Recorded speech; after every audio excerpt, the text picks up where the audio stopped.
It's hard to believe it's Friday already. There is an not eerie, take that back, it's strange. The speed with which the weeks are going by, that we are in the middle of August.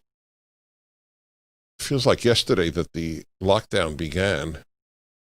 Had anybody said to me that in mid-August there would still be a lockdown in many places, I would have thought the person was working for the CDC. Experts give advice based on their expertise. They don't give advice necessarily based on wisdom. That's why we have a commander-in-chief who's not a part of the military. We should have civilians, not experts, make policy. Experts put in their expertise. They should not be the ones who make policy. It's a disaster when they do, because the number of foolish people among experts is exactly the same as the number of foolish people among non-experts. But experts think that they're wise because they're experts, which is like saying, I think I'm wise because I play basketball or hockey. And then you think, well, maybe there are people who do think they're wise because they're famous. Because wisdom is a non-issue and has been for so long. I wrote for Templeton, the Templeton Foundation. I wrote a piece for them. I got to find it somewhere in the recesses of my computer hard drive somewhere. I wrote a piece 20 years ago, I would say, on the death of wisdom in America. How we don't even value it. I don't even think that a high school senior could define it. Listen to Joe Biden when asked if he were elected, what he would do vis-a-vis the lockdown.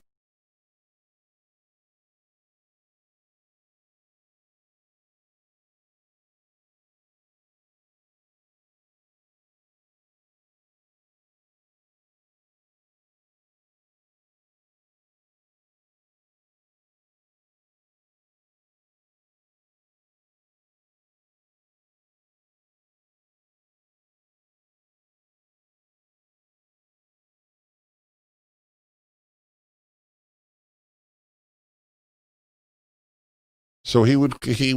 First of all, I want to know, where does he get the authority to roll back any reopening? The lie about the president's fascist dictator has been 4 years if he would be a fascist dictator. The president has given the states, which is where it belongs, the authority. But if Joe Biden were elected, screw the states. I'm president. I am the dictator. Isn't that interesting? Isn't that important? Isn't that ignored? If it's interesting and important, it's ignored.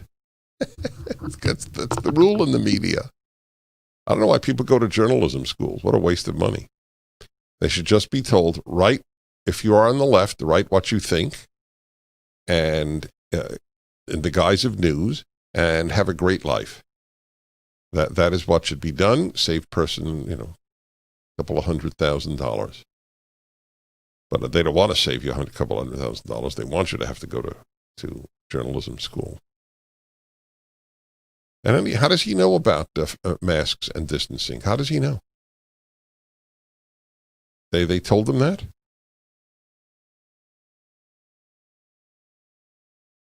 The well-informed basement. That's good. That's cute. A wib. He lives in a wib.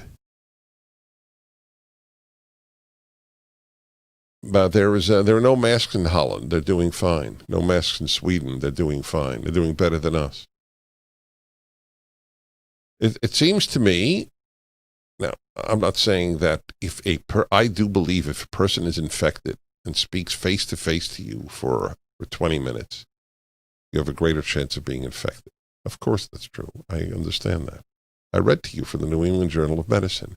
Indoors, sustained conversation with no distance, then a mask is effective. So this notion, follow the science, is baloney. You see, you know what they don't ask? The left doesn't ask. Democrats, therefore, do not ask. They never ask. And this is all points that I've made prior to COVID. or as the president correctly calls it, the China flu, or the China virus, excuse me. The moment you ask the question, what is the price? You have become a conservative. What is the price paid for this? How many people will go out of business? How many people will be evicted from their apartments? Or how many landlords will cease to function because they don't get any money from people who aren't paying? Does that matter? Or only the case count matters? It appears that this virus does what it wants. That's my non-epidemiological based, in other words, I didn't study epidemiology. But even if I did, you would dismiss me if you're on the left, because they dismiss any doctor. Like a preeminent epidemiologist at Yale said hydroxychloroquine is good. They dismissed him. So it doesn't matter what credentials you have. If you don't have credentials and you differ with the left, you don't have credentials. If you do have credentials and differ with the left, you are a fake practitioner of your practice. Get it? So nobody is legit if they differ with the left. That is the rule in America at this time. I think Sweden did the right thing. You cannot close down the economy of a country without horrific effects. You cannot have a policy that, well, if we save one life, then you cannot have highway speeds above 45 miles per hour. Once you increase the speed limit, more people will die. I made this point when the lockdown began. Social policies, almost all, have consequences, sometimes in the number of deaths. Why don't we have prohibition? The moment that we repealed prohibition, we increased, eventually, of course, this was very long ago before a lot of people had cars, but we increased by far the number of people dying from drunk drivers, the number of people brain damaged and paralyzed by drunk drivers. We increased the number of children abused by a drunk parent. We increased the number of partners and spouses who will be beaten by a drunk spouse or partner, right? Why don't we have prohibition? Why isn't there a lockdown on alcohol? Why is there only a lockdown vis-a-vis COVID? Because we're panicked. Because that's it, because we're led by emotions. Reason has been jettisoned in our secular age. Interesting, isn't it? Most rational people end up quite to be disproportionately religious.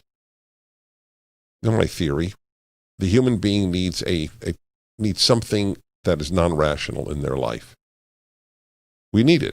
Love is not rational. Love of music is not rational, and a lot of non-rational. There are non-rational parts to religious belief. It's just a fact.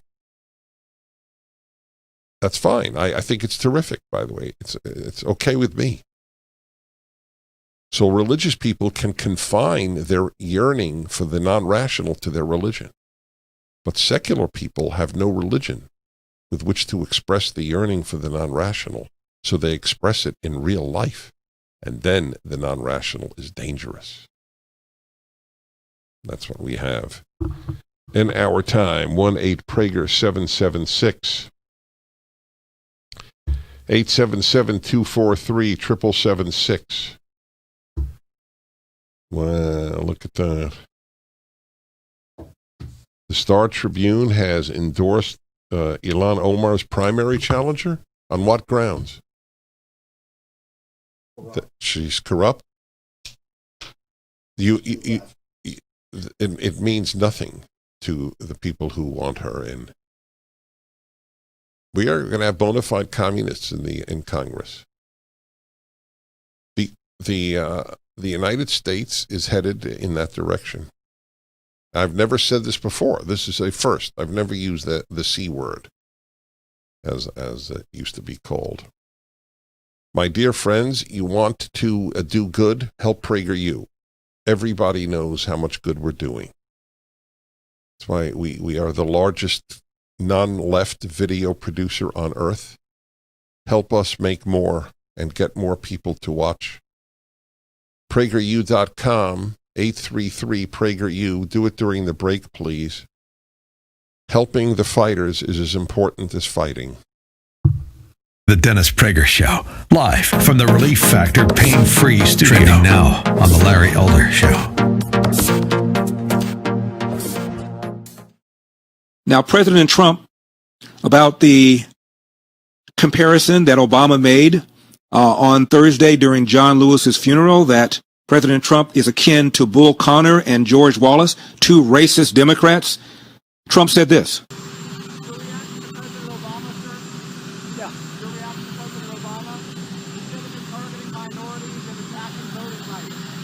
Well, he did a bad job for minorities. I did much more for minorities than he did. And if you look at our numbers prior to the plague coming in, and those numbers will soon be back, you'll see I did a much better job than Obama did by far for African Americans, for Asian Americans, for women, for any group you look at. Far better than Obama did. Now, of course, Trump is Trump, so people on the left, of course, are immediately dismissing that. However, Tavis Smiley, the hardcore lefty who for years had shows on PBS and NPR, admitted blacks lost ground under Obama. I'm sad to report that in every single leading economic category, Black America has lost ground over the last decade. In every major economic category, we've lost ground.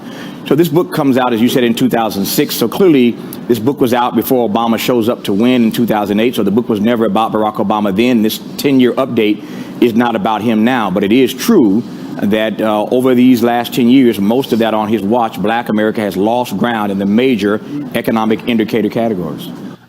Send your cards and letters to Tavis Smiley, formerly of PBS NPR, who said blacks have lost ground under Obama by virtually every major measure. Keep up with what's trending. Subscribe on YouTube today.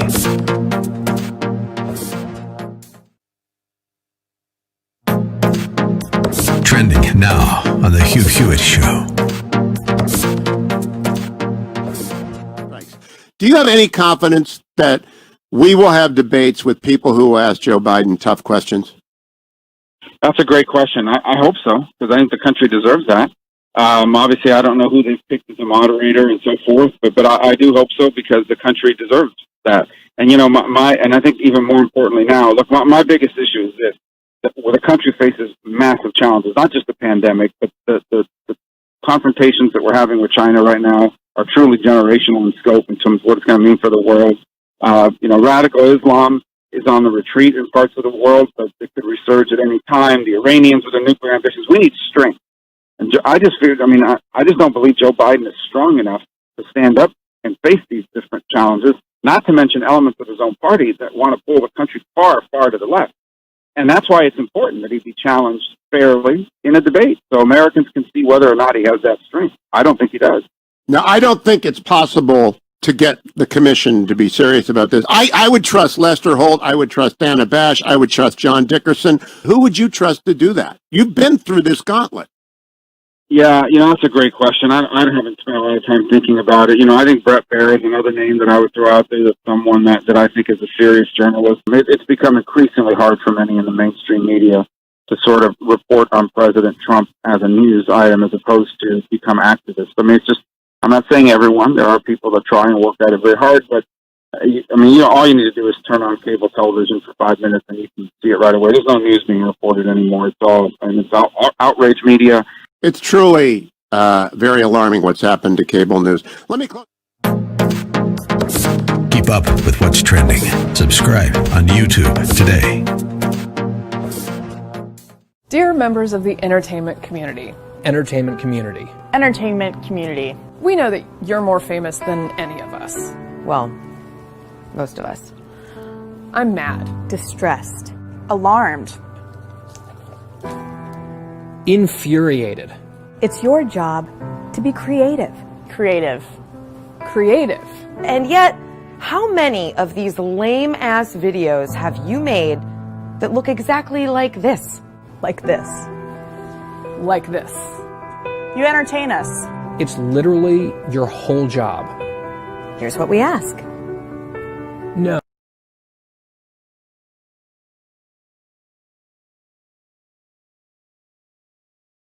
Surprised that the piece I'm about to read to you was published in the Washington Post. It's in the true crime section yesterday. Well, really today's physical paper. Ready for this? You can't be ready for this, to be honest. Headline: Released from jail at height of pandemic, Virginia rape suspect allegedly killed his accuser. The incident in Carla Dominguez's apartment last October was violent, and it was not consensual. She testified in Alexandria District Court in December. The man she accused was indicted on charges including rape, strangulation, and abduction, and jailed without bond in Alexandria, Virginia. Then the coronavirus pandemic hit. Ibrahim E. Bouachi's lawyers argued that the virus was a danger to both inmates and their attorneys, and that Bouachi should be freed awaiting trial. Hear that? On April 9th, over the objections of an Alexandria prosecutor, Circuit Court Judge Nolan Dawkins, who now is an unintentional murderer, released Bouachi on $25,000 bond, with a condition that he only leave his Maryland home to meet with his lawyers or pretrial service officials. Is Judge Dawkins an idiot? Well, the answer is yes.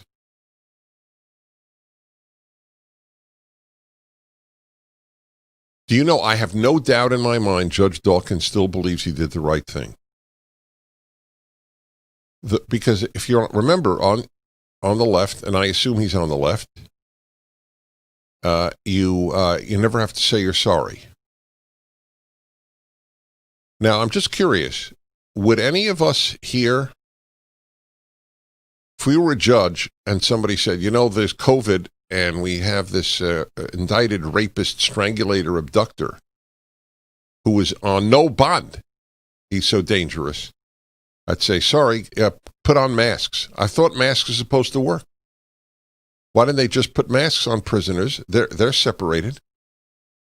Keep distance and have them wear masks. Do you believe in masks or not? No, we'll release violent rapists. That's somewhat of a redundancy. Violent rapist. Rape is violent by its very nature. And now he murdered her. Let prisoners out because of a virus. It's a new America. It never would have happened any time in America's past. Any time. $25,000 bond. On July 29th, Alexandria police say Bouachi, 33, returned to Alexandria and shot and killed Dominguez outside her apartment in the city's West End. By the way, how does a indicted rapist get a gun? I would like to know how he got a gun. Right, I know it's illegal. I would like to know how he got it illegally. That's all. I was just curious.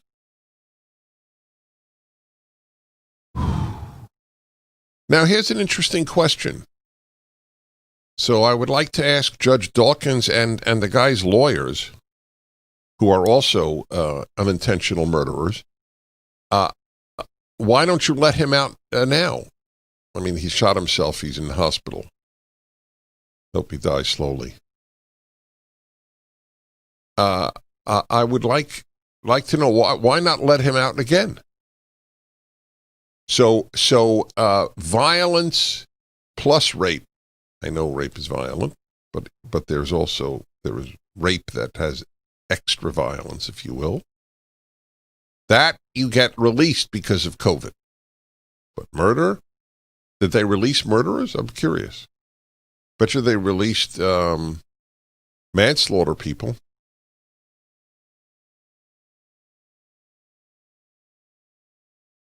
Yes. See, that's a question that Joe Biden should be asked. Do you agree with the release of people from prison? Well, you know, how many times did I say to you in the course of all of my broadcast career, health über alles? It turned out to be prophetic. Health above all. But of course, the amount of illness that will result from all of this is staggering. It's very scary, actually. What we have done to our society here. Uh-oh. I put in the wrong numbers in AP. Been doing this for 25 years. Yes, indeed. What else did you send me this morning in the great news? By the way, there's a tweet of the Nigerian American doctor. It's a video. The video put on Twitter. I don't know how long they'll keep it. Sounds like a very intelligent woman. It might be worth playing because of the way she's been ridiculed. Again, folks, this is the Nigerian American doctor, Stella Emanuel, mocked viciously for comments she made having nothing to do with medicine in her church. That the Daily Beast, which is a smear machine, found. Go ahead. Go to doctors. We have a certain category of doctors that are dealing with this. Certain category of doctors that are the naysayers. The first category of doctors are doctors that are not clinicals. Like I call them exotic professionals, like head radiology and, things like plastic surgery. Please, you're an MD. When you say things out there, people believe you because you're an MD, even though you don't have a clue what you're talking about. So don't become one of the doctors that are giving disinformation on something you don't know about. The second set of doctors that I'm going to talk to are doctors that are professional hacks. They're just opportunistic. Even though the stuff behind this is way more cynical, way more diabolic than just winning an election, don't be opportunistic because coronavirus doesn't know whether you're a Democrat or a Republican. He doesn't care. The third set of doctors that I'm going to talk about are those that don't have information. We went through to do all the research to get the information so that we can treat patients. Do your research. Don't just sit down and say, send me some more articles and send me science. There are over 500 articles worldwide that talk how good this drug is. Do your research and be a patient advocate. The last set of doctors that I'm going to talk to are the ones that I call the good Germans. You see, during the Holocaust, there were good Germans, good people that disagreed with what was being done to the Jews. We'll continue. This is one bright woman. The Dennis Prager Show, live from the Relief Factor Pain-Free Studio.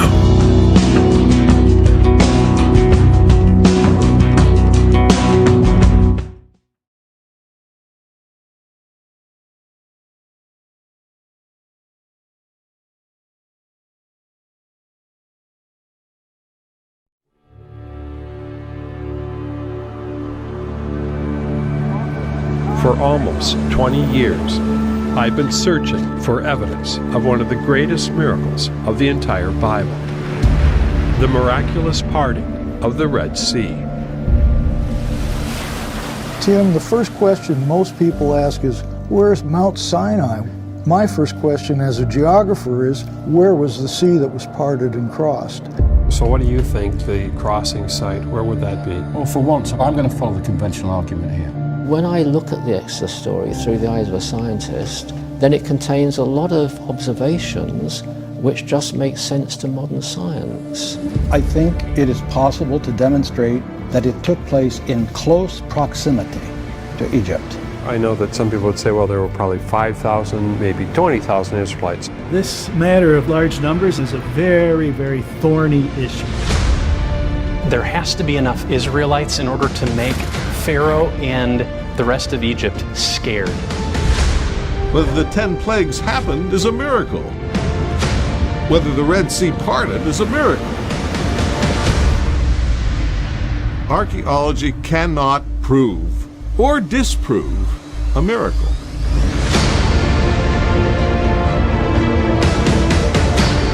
Make the sea small, put it close to Egypt, all of a sudden it calls into question the biblical text itself. And you cast their pursuers into the depths as a stone into mighty waters. Where were these ancient lakes and what is now all desert? And what sort of people could stand the strength of the wind that would part that depth of water? Nobody could stand and walk that land bridge in that sort of wind. It would be impossible. Why is it important to think about these things? At the end of the day, we're really talking about a miraculous event of unprecedented proportion, of God's miraculous saving power.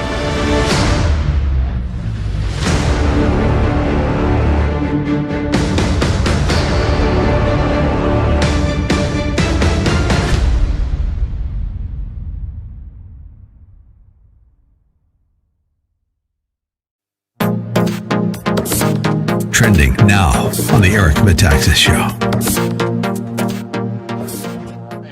Barack Obama had a very simple foreign policy. This is a guy, Obama loved domestic policy. He acknowledges that was his sweet spot. And when once asked, what is your foreign policy doctrine? He said, just don't do stupid things. Actually, he used a little more colorful term, but we won't use that today. But the fact of the matter is, the Russia reboot, when you look at it, was a series of stupid decisions that backfired on the American people.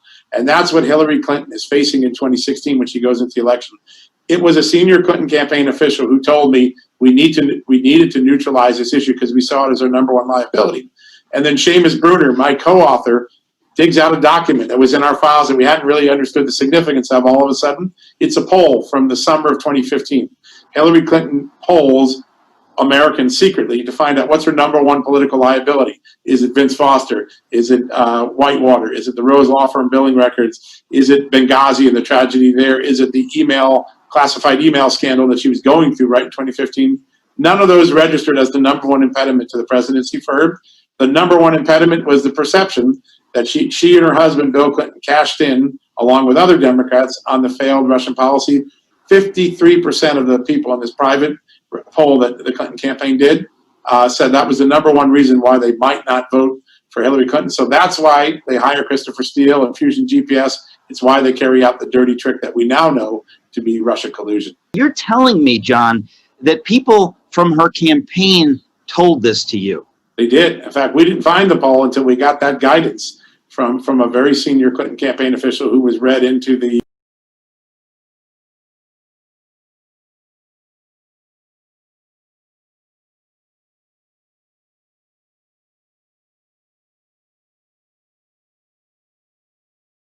Hi, everybody. I'm Dennis Prager.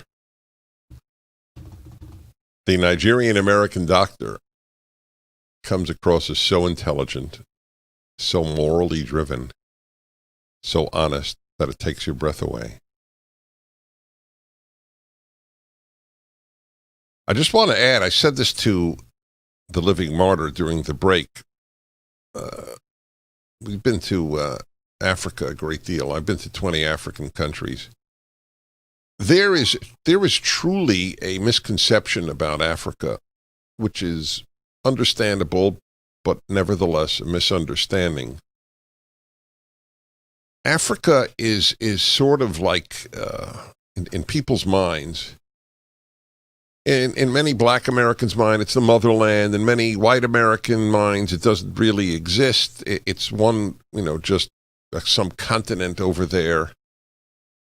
But if you go there, you are struck by the number of really bright people. I mean, struck. In other words, there is in Nigeria, Cameroon, Ghana, and so on. I mean, there are really, that's where they got a brain drain from Africa because there's such good doctors in Britain and France. Yes. So there were ads. Didn't we see a billboard come to Canada? be a doctor in Canada or something. And I feel bad for African nations because they lose their best doctors. Well, not all, but many. She's an example. She is very bright.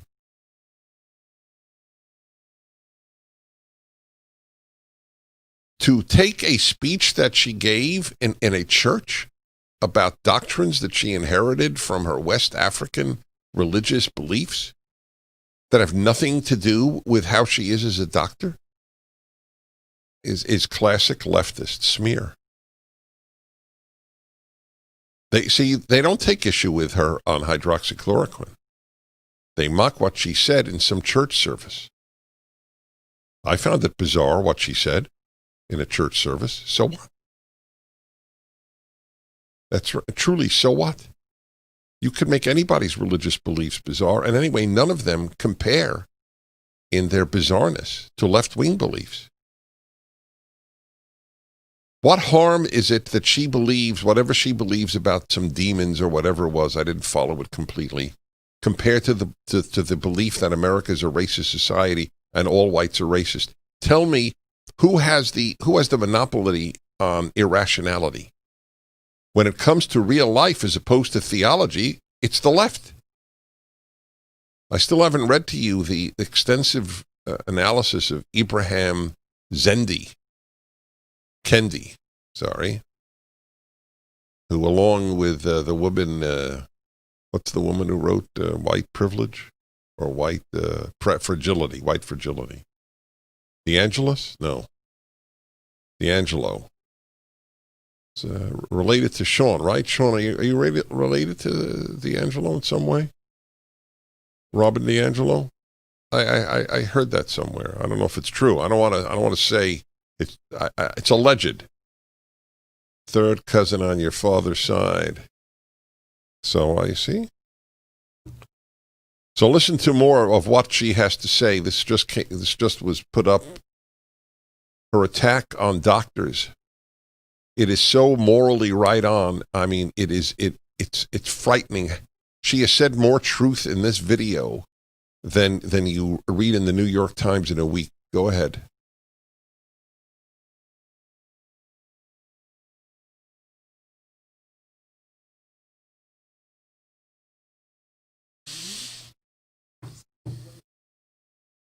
But they stayed in their houses and they did not speak up. They hid behind their curtains, tried to close the door so that they didn't see it. They were not bad people in their hearts, but they were complicit. And because of that, millions of Jews died. There are many doctors in this country today that know hydroxychloroquine works because they inbox me all the time. I've treated most of them. I've treated their family members. They are scared for their license. They are scared because where they work, their company will fire them. They are scared because they lived in a leftist city. They are scared because they are young with 2 children and this is their profession, and if something happens, they're not going to have money to feed their children. Because of that, you've become the good Germans. You're watching Americans die because you're scared for your license.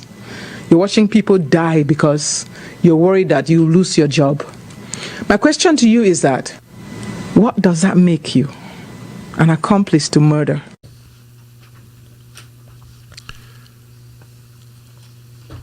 That is right. That is right. Wow. We got to keep that. The mockery of this woman tells you a lot more about the Daily Beast's moral state than it does about this woman. Wow. ReliefFactor.com, 800-500-8384. There is nothing left for me to tell you except to urge you, because I've told you the number of people who have dramatically improved their lives because of Relief Factor. $19.95 plus shipping is a 3-week trial. It doesn't work in 3 weeks. You're out that money and that's it. If it works, pay regular price and send me a thank you note. ReliefFactor.com, 800-500-8384.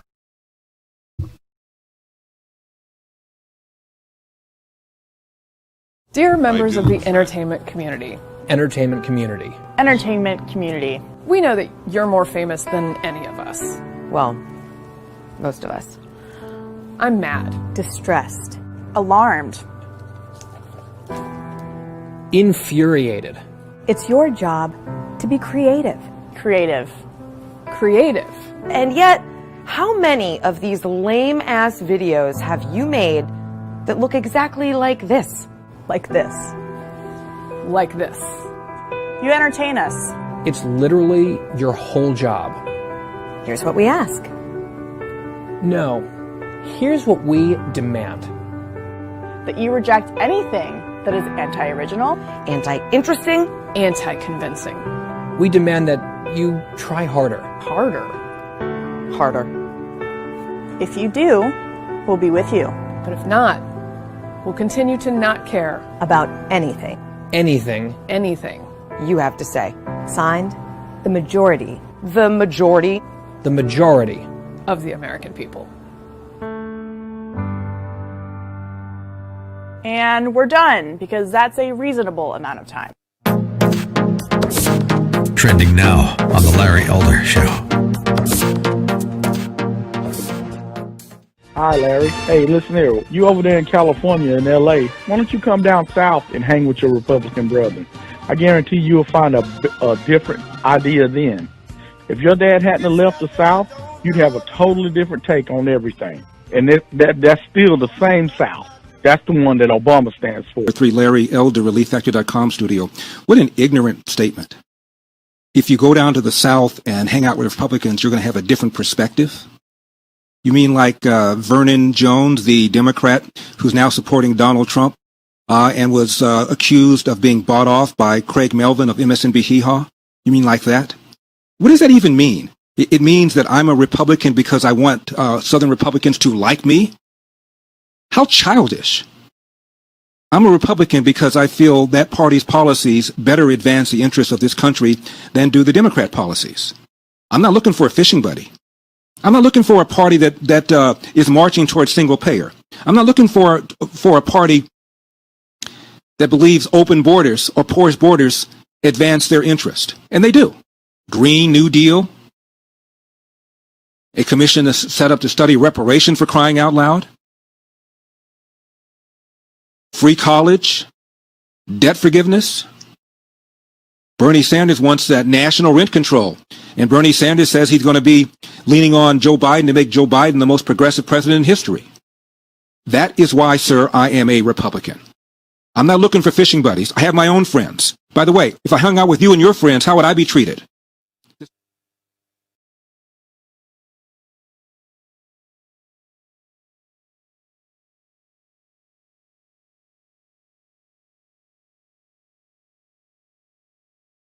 Join the movement that's disrupting the left's monopoly on education. Join Prager University. Go to PragerUniversity.com and donate today. I just want to remind you about Pure Talk. I couldn't believe that for $20 a month, you can get unlimited text, unlimited calls, 2 gigabytes of data for $20 a month, and keep your phone and keep your number. Sounded a little suspicious. Or suspect, to be precise. So I actually got a phone and joined the service. It's terrific. Dial pound 250, say the keyword Dennis Prager, Pure Talk USA. Pound 250, keyword Dennis Prager. Hey, you folks in Chicago, my evening in Chicago, the cigar evening, cigar night, August 20th is sold out with Dan Proft and Steve Cortez. So, however, you can join on Zoom. Purchase for just $12. All right? A live video stream, not Zoom, a live video stream to watch the event. You'll love it. August 20th. Get your ticket, go to 560theanswer.com/cigar. By the way, it's true even if you're not in Chicago, right? I don't know why anybody wouldn't want to watch it. How many events am I doing with other human beings these days? This is pretty rare. 560theanswer.com/cigar. Dennis Prager here. I am still blown away at the indictment of doctors by this Nigerian-American doctor. She's so right. She is so right. They ask her for prescriptions. They hoard hydroxychloroquine. New York Times reported that. The doctors did, and then they shut up because they're afraid of losing their license. The amount of cowardice and corruption in America is very depressing to me. Thank you, Left. Rod, Minneapolis. Dennis, Los Angeles. Good morning, Dennis. You sound Great, enthused. great to have a chat today. Thank you. So you mentioned Billy and Omar, and we have a gentleman, Anton Melton, who's going up against her in the primary. And it turns out that he is actually further to the left than she is, from what I've learned from other sources. Give me two examples. And before you do, I just need to say, I cannot imagine what left of Ilhan Omar would be. So give me two examples. Well, no, you got to give me two examples, or your case isn't clear. I understand, and I wish that I had the information. But if you listen to his ad, he's got an ad where he comes out. He's very soft spoken and all this stuff. But he goes on about how progressive he is. Yeah, no, I know that. I looked at his website because of your call. I didn't know about him. Melton. It's actually Melton Moe, Meaux. But so I couldn't find. I mean, again, I'm not giving my caller a hard time. He's a good guy, obviously. I'm just saying I don't know what left of Ilhan Omar would be. Do you? Can you? Is she for defunding the police? That's about as left. You can't get more left than defund police. It's completely defund. So fine. So I don't think it's possible. She's anti-American. She's free college, free tuition. I just said that. Free health care. Anti-Israel. I mean, she has every credential of a leftist. I don't know how you get to the left of her. No, it's not even a challenge. I'm curious. What is to the left of Ilhan Omar? That you here, this is to the left of Omar, that you take down statues of Washington and put up statues of Lenin. That would be to the left. I didn't think of that. Or nationalizing all industry. Yeah, that's correct. That would be. I'm surprised they didn't do that. Statues of Marx. I wonder if there was a statue of Marx somewhere, whether it would have been torn down. I bet it wouldn't have. Alan in Chicago. Hi there. Hi, Dennis. Thanks for taking my call. I want to preface it by saying I'm a big fan of yours, a conservative.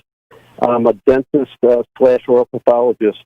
I'd like to get clear with your position on masks because it seems unmistakable that it's a mitigation on both the person that may have COVID and those that do not. And also just being a part of the team. Sometimes I'm on the team, but I don't necessarily agree with everything that coach is saying. But you know what? I'm part of the team. So, what team are you referring to? What? Tell me, Alan. What team? American team. The American team. The American team. I'm on the American team too. We want to protect everybody. We want to protect ourselves, our loved ones, and our strangers. I don't know whether masks, non-surgical masks outdoors are effective any better than you do. We both read.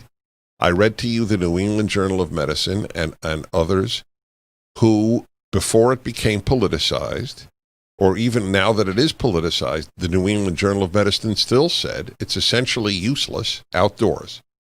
And so, okay, so why is everybody wearing it outdoors? We pay a terrible price, Alan. But what about indoors? I have no issue with people indoors wearing it. If I go into a store, I never make a fuss. I put it on. I'm a good citizen. Do I believe it matters? Not really, but I put it on. But outdoors, you are hurting society when you wear masks outdoors. That is my belief, because having an invisible population is a terrible price for a people to pay. We are dehumanizing America for no good reason. We go to a call from Australia, where they're really, at least in Melbourne, an incredible lockdown. Back in a moment. The Dennis Prager Show, live from the Relief Factor Pain-Free Studio.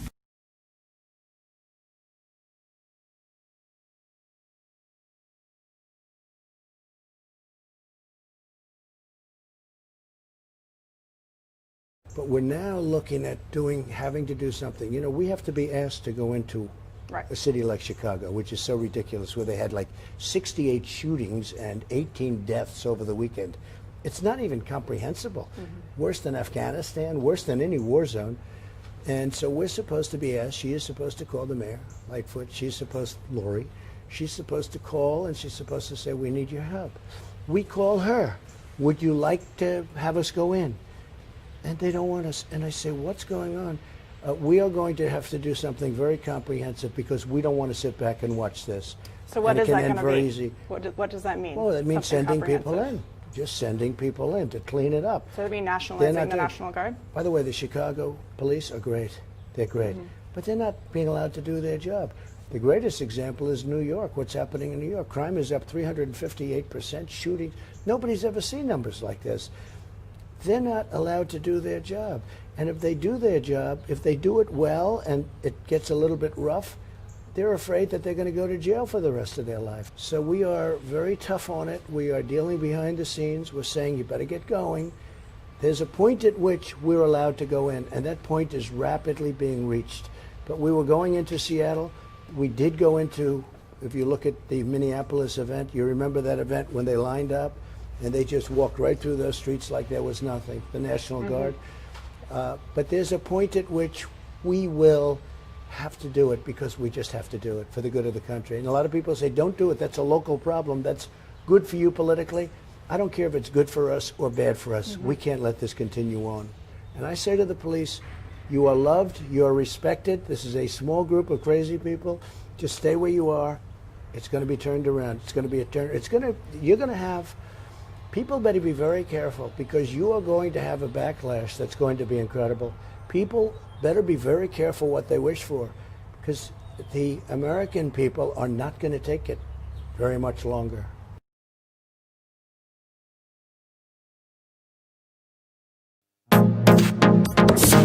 Trending now on the Eric Metaxas Show. What right and wrong has to be something that you decide in your heart based on your gut. And the problem that we're seeing right now with the mainstream media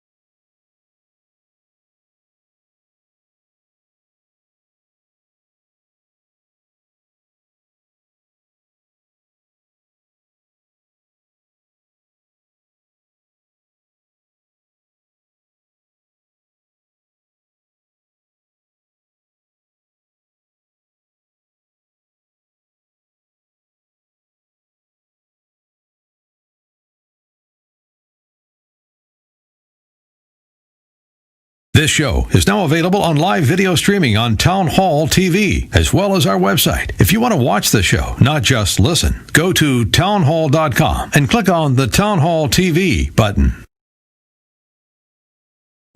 Okay, let's go to a caller in Australia, Shane, in the state of Victoria. Hi there. You're up early in the morning. Yeah, g'day, Dennis. Thanks for taking my call. It's a pleasure, mate. Thank you. Yeah, it's about 2:55 in the morning right now. Right, I know. I broadcast from Australia. It's difficult. All right, and go it's ahead.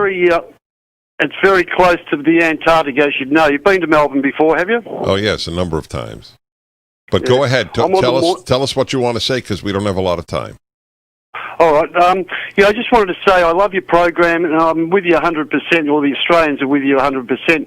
We've got the same problems here. We're actually, you probably know our lockdown right now is between 8 p.m. and 5 o'clock in the morning, where we aren't even allowed out of our houses. Yes, I know. And I was noticing an old lady the other day. I work as a public officer in a little charity for a couple of decades now, Dennis, and I try to get people better care than the mental health care that they get in Victoria. And so I'm very, what could you say, I don't really believe in our government for a long time now, because they don't really care for the people with mental health problems except give them a lot of toxic drugs. But I saw this old lady the other day, and it was yesterday actually, and she was about in her 80s and 90s, and she was having trouble walking along and in the street, and these people were too scared to take a mask off, but obviously she was actually not getting enough oxygen in the system. And You mean by wearing a mask? That's right. And she would have been she probably would have been in her 90s and that, but she was, I was just... Well, I know. The problem... Listen, I got to let you go because we're just about to end the hour, but I thank you. I appreciate you being up at this hour and listening. I know we have a lot of listeners around the world, because the issues are all international.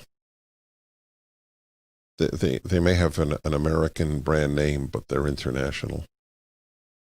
If the left wins the next election, it will affect the world tremendously adversely.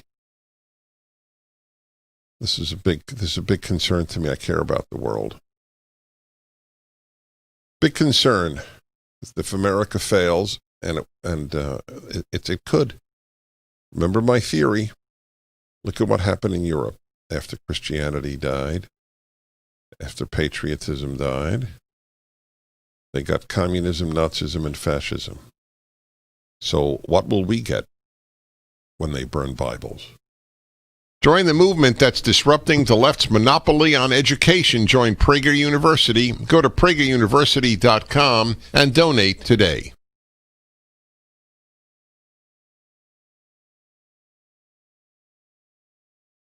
So the reason why we're in this situation is because of China.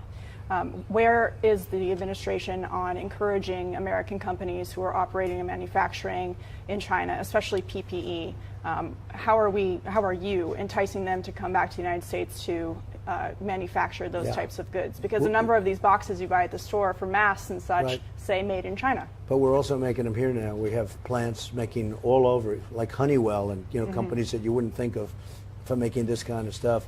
They're making the certain types of masks, especially the doctors, for what the doctors need in the hospital, the 95s. They are doing, I went up to one of the factories in Maine, and it's incredible, one of the plants, and it's incredible what all of these companies are doing.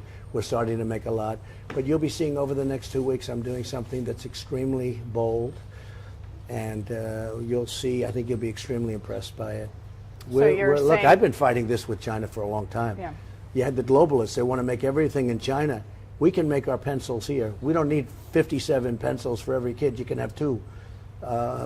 And look, I'm very upset with China. I think what China did is a disgrace.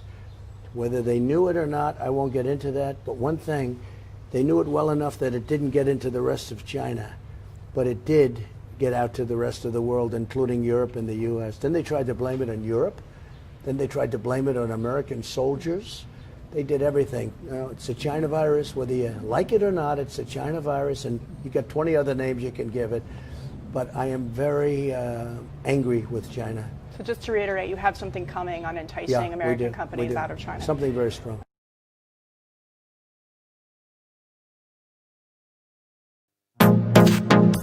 Trending now on the Hugh Hewitt Show. Because I think Trump's going to win, and I think the Republicans are going to go hold the Senate. But because of what is going on in the Democratic Party, and I watch it every day, right now they are holding hostage unemployment relief for people. Nancy Pelosi and Chuck Schumer will not grant unemployment relief because they want radical policies and they believe that the Republicans have to give them. They don't, and they won't. But Mitch McConnell's holding the line, saying, we will extend some unemployment benefits and we will provide assistance where needed to particularly hard-hit industries, but we are not going to bail out blue state pension funds, and we are not returning the state income tax deduction or the home mortgage interest deduction. That deal was done 3 years ago. It was working until the Chinese Communist Party unleashed the virus. So within the Democratic Party, there's this radical turn. Radical. It's not your parents' Democrats. It's not your Democrats. It's AOC and the squad's Democrats. And their agenda is to hack, pack, and tax. Can you remember that? Hack, pack, and tax. They're going to hack the Senate filibuster into shreds. And once it's gone, they will pack the United States Senate by adding D.C. and Puerto Rico as states 51, 52, 4 senators. They will pack the Supreme Court, like FDR tried to do in 1937. And then they will simply tax everything that moves, including your retirement. Pack, and tax. Keep up with what's trending. Subscribe on YouTube today. Trending now on America First with Sebastian Gorka. Since the Civil War, it doesn't matter what happens in America. A president can be assassinated. And we still had a peaceful transition to power.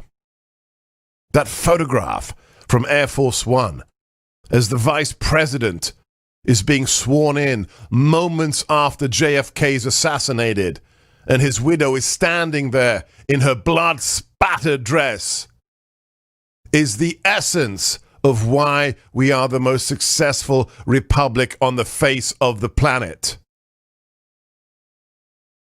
And right now, with the Democrat Party wanting to make mail-in and absentee voting the standard, not having Americans physically go to vote, which is a right Americans have died for in their thousands, in their hundreds of thousands, undermines that sacred compact.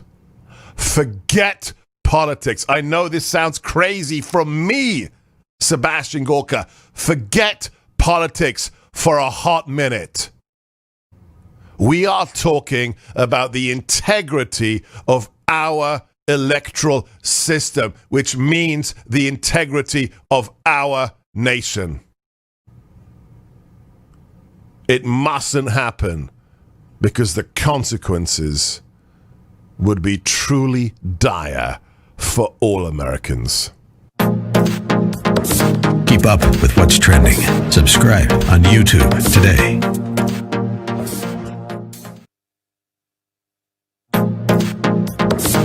Trending now on the Eric Metaxas Show.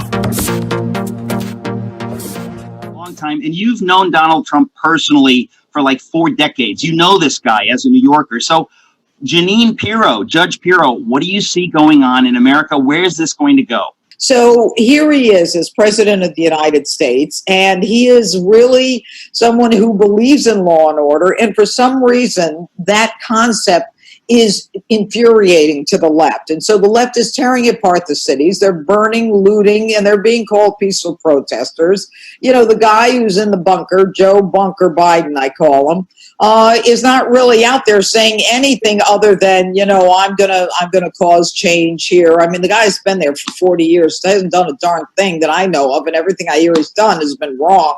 What it is, Eric, is it's between those of us who believe in capitalism, free markets, the right of the individual to, you know, conduct themselves, to have life, liberty, and the pursuit of happiness. And within that includes your right to work, take care of your family, and your right to your religion.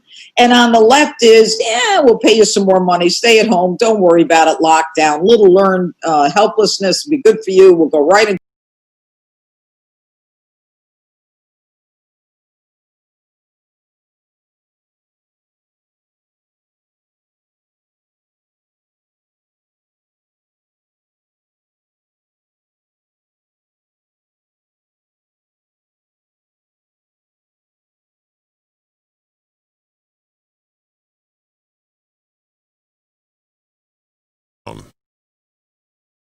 They shouldn't say COVID is killing jobs. The lockdown is.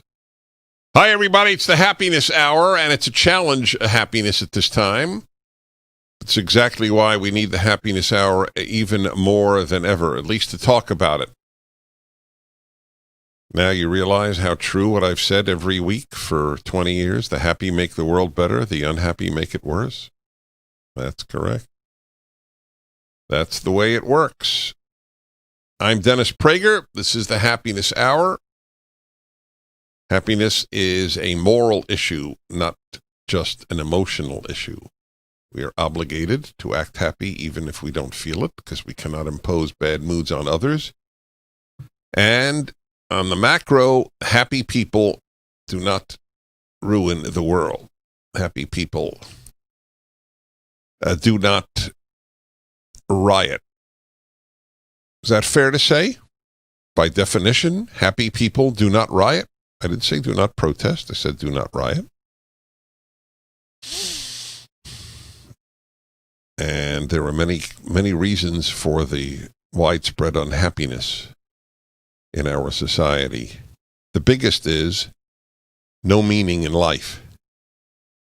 With the death of religion and the death of belief in America as the last best hope of earth, as Lincoln put it, what's left? No pun intended, because what's left is left. Those are the biggest.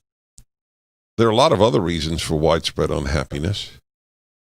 A lot of spoiled children. Parents who raised children with the belief that the most important thing was that they always be happy. And I'm the happiness guy. It's ironic, isn't it?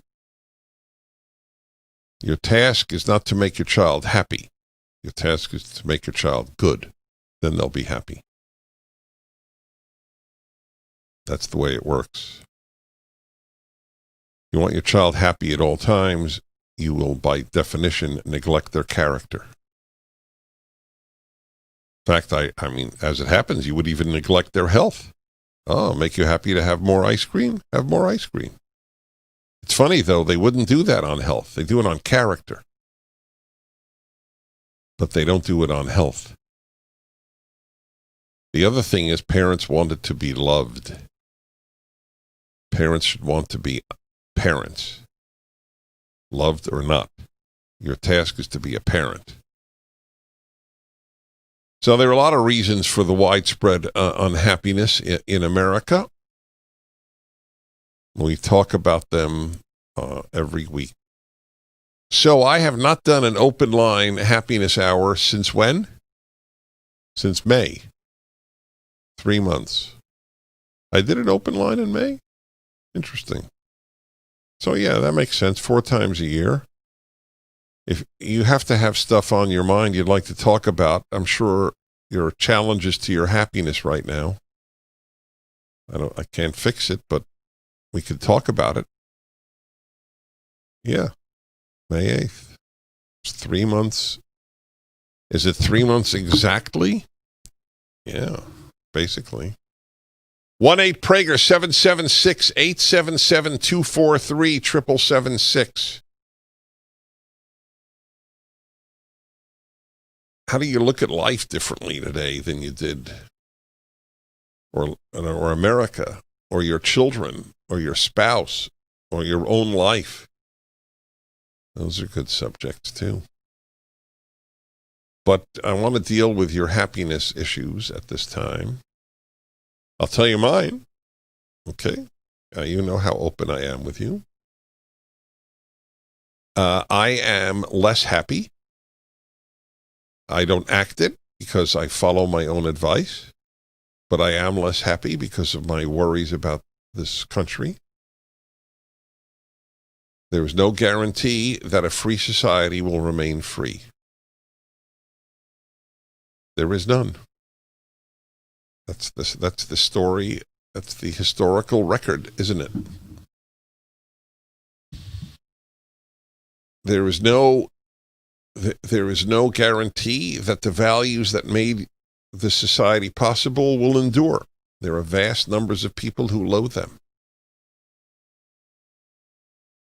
objectivity, punctuality, personal responsibility, individuality, Judeo-Christian values. These were all posted as white values at an African-American museum in Washington. Well, if they're being listed as white values as opposed to universally good values, that bothers me, and it does affect my happiness. I never fake you. I'm not going to patronize you. I have too much respect for you. Of course it's affected me. We could lose this great country. The world could lose it. It could become another country, corrupt like so many others. So I fight, and I spoke to you a lot about how fighting does give one some degree of happiness, because it is our task to do good in this world. Whether we accomplish the task or not, it's in God's hands. You know, I'm writing a Bible commentary. At the very end of the 5th book of the Torah, the first 5 books, the most important books, because they made Judaism and they made Christianity. And they made the rest of the Bible, let's put it that way. That's an easier way, perhaps, to understand the importance of the first 5 books. And they end with Moses not getting into the promised land. It's always struck me as a parable for all our lives. Very, very few people see the promised land or get into the promised land, whatever their promised land is. Just the way it is in life, but it doesn't free you from the struggle. You know, I wonder, as I'm thinking aloud here, I wonder if young Americans who do not identify with America think that all of those who died fighting for America died in vain. If the country is systemically awful, why die for it, right? I wonder what they would answer. I suspect that most of these people don't celebrate Memorial Day anyway. So what's on your mind? That's the question here as we continue, and I'll go to your calls. All right, Rich in Denver, thank you for calling. Hello. Hey, thanks for taking my call, Dennis. I've got a friend that has an alcohol problem, and, this whole COVID situation with AA and churches being closed and not able to gather has escalated this to the point where she has pretty much self-destructed her life. And it's concerning to me because I don't know how to help anymore. Was she in AA prior to the lockdown? She was, yes. And how long had she been sober? 2 years. Yeah, that's a fragile period. Did she join AA on Zoom? She did for a while, but the Zooms all seem to have gone to the wayside, I guess. Really? I don't know if that's true. Somebody I know well who's a sober for now a number of years tells me that in fact that any time, day or night, you can get to an AA meeting if in your time zone everybody's sleeping. Go to an Australian AA meeting. That's interesting. That's a good point. Dennis, what I wanted to ask is, and I really appreciate your opinions on a lot of different items, but I really would like to get her introduced to God. I'm not sure. Well, if she has been in AA for 2 years, she has been introduced to at least a higher power. That's a very This is for me, Dennis, one of the great questions. How do you introduce people to God after they've had a secular brainwash? That's, by the way, that's the biggest question in the society, and few are asking it. The Dennis Prager Show, live from the Relief Factor Pain-Free Studio.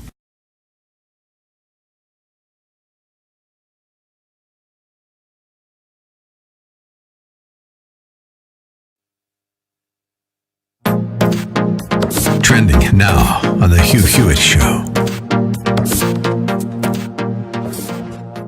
But I think now that a number of Democratic voices have realized that even if there's no fraud at all, just put aside the whole allegation of fraud, there could be massive dysfunction in the tabulating of votes cast by mail. And I think that the New York congressional districts that are still not resolved from a June 23rd election, because of this huge increase of voting by mail, are a real warning sign about what could happen. That Ben Smith of the New York Times did a column on some media people, TV people, who are saying, well, we've got to get away from this idea that there is an election night.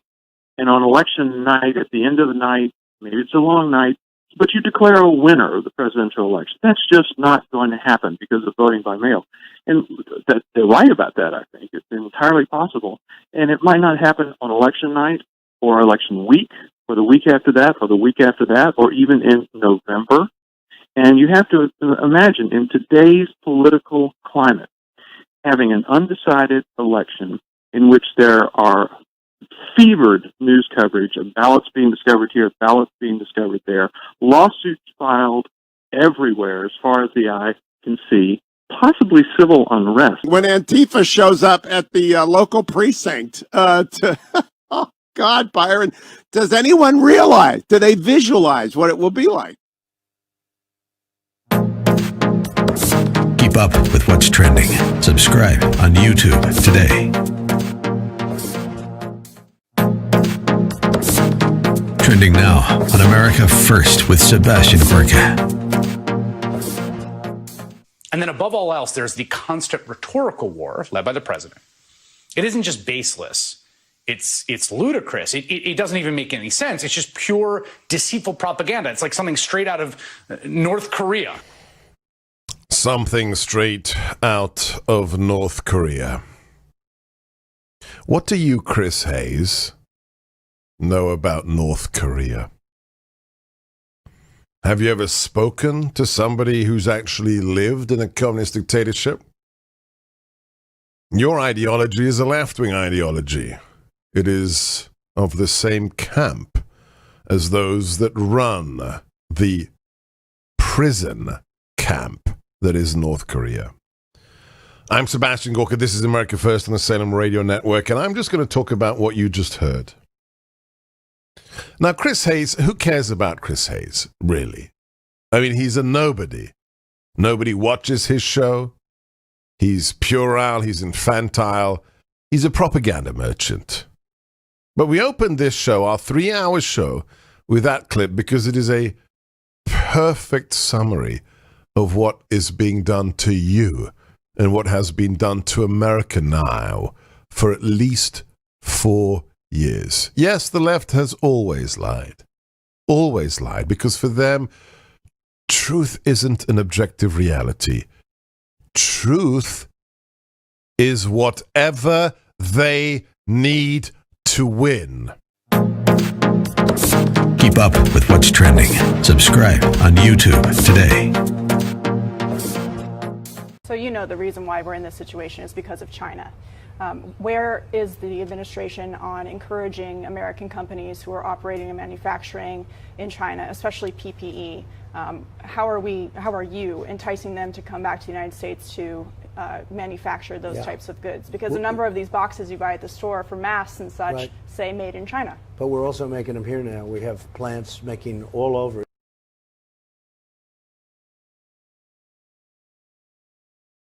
It took the left 100 years to gain control of our education system. With disruptive concepts like Prager University, we can take it back in a decade, but only if people support us. Go to PragerUniversity.com and donate today. All right, everybody. You know, the last caller, this is the Happiness Hour, Dennis Prager Show, and it's open lines. What's on your mind about your happiness or about happiness in general? The last caller has a friend who is relapsing after 2 years of sobriety. And he ended it by asking, you know, how do you introduce her to God? Those of you who went to college or graduate school have been told that God is for stupid people. You've been told by stupid people that God is for stupid people. That's the irony. The odds are that the great majority of your professors were fools, and they told you about or implied clearly the foolishness of God. And Christianity, Judaism, those based on the Bible, the religions based on the Bible. And they have deprived people of the most important source of values, as the founders believed. Our rights come from God. No secular ethicist I have debated, and I've done it all of my life from Oxford to the radio, has ever answered my question, if rights do not come from God, where do they come from? There is no answer. Do you understand? There is no such thing as inalienable rights if there is no God from whom they derive. You could say God is a fairy tale, God is a unicorn. So fine, you can say whatever you like, but you can't refute that claim. Anyway, I told you the left has made me more religious. It's the only good thing the left has ever done in my life. I realize where antipathy to the Bible leads people to the rotten thinking and destructive ideas that they expound upon. So he asked, how do you introduce such a woman to God? Because I think that would in fact solve her issue. Not that God solves your issue, but that faith in God does. I don't know when God acts. I make no claims with that with regard to that. Well, I can only tell you there are many ways. Not all are effective, but among the ways are people whom she admires, who do affirm God. That's one. Making clear the importance. And then there's my contribution. Why do you think I'm writing? You have no idea how hard it is, but why I'm writing my commentary on the first 5 books of the Bible. It is hard for me to believe. Look at the reviews on Amazon. There are over 1,000 reviews. People say that they were agnostic or atheist and that this has challenged it. So, pay a person to read the Rational Bible. I'll give you let's see, how many pages? Let's see. If you give, and that's too much. So I'll give you, every 100 pages, give you $20. I don't know. I don't know what to say. I'm trying to do the work to help you use reason to affirm this is the issue in America. I think I have a more receptive audience to my belief that the issue is ultimately about God and the Bible. When you see Bibles burned, I can't thank these people enough, because Bibles have been burned at college, and I'm using a metaphor, not physical, since the 1950s, and in high schools. Look at the consequences. Mark in Holly Springs, Georgia. Hello, Mark. Thank you for taking my call, Dennis. Mm-hmm. Yeah, my happiness is getting rid of the NFL and the baseball, and 4 good things have happened to me. Number 1, I'm reading the Bible more and going to church functions more on Sunday. Number 2, I'm taking my wife out to Applebee's every Sunday. I didn't do that before.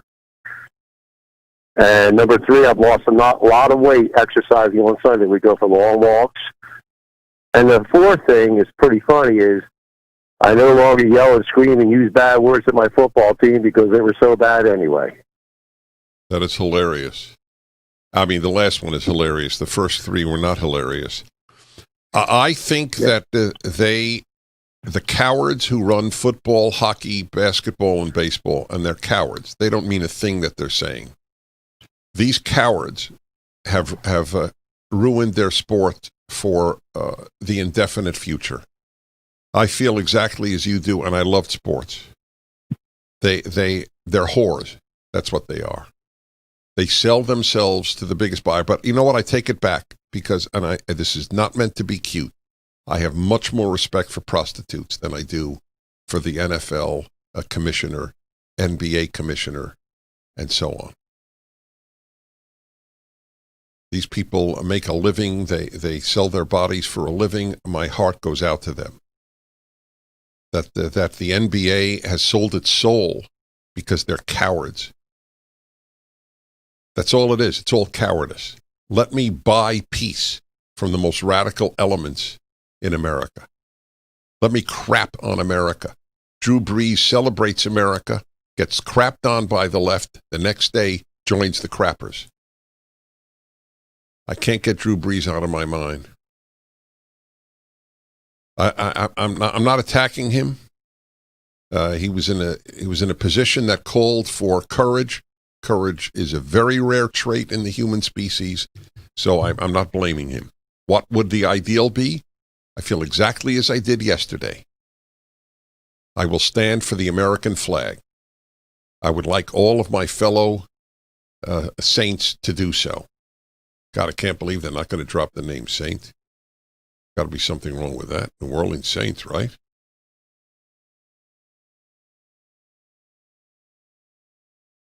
Do you know, I'll tell you an interesting story here and then go back to your calls. And that is, many of you in Los Angeles join me in my battle to not have the Los Angeles County Commissioners remove the cross from the LA County seal. And it was one of the most moving days of my life. 2,000 of you showed up at City Hall with signs like atheists for the cross, Jews for the cross, Buddhists for the cross, because we didn't want the history of Los Angeles erased. Boy, was that a harbinger of things to come. The Dennis Prager Show, live from the Relief Factor Pain-Free Studio.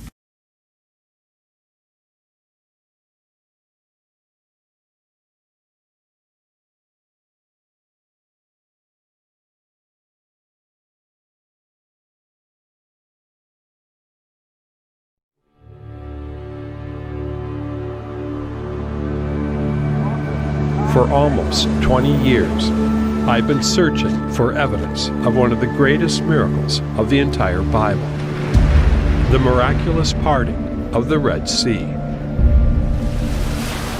Tim, the first question most people ask is, where's Mount Sinai? My first question as a geographer is, where was the sea that was parted and crossed?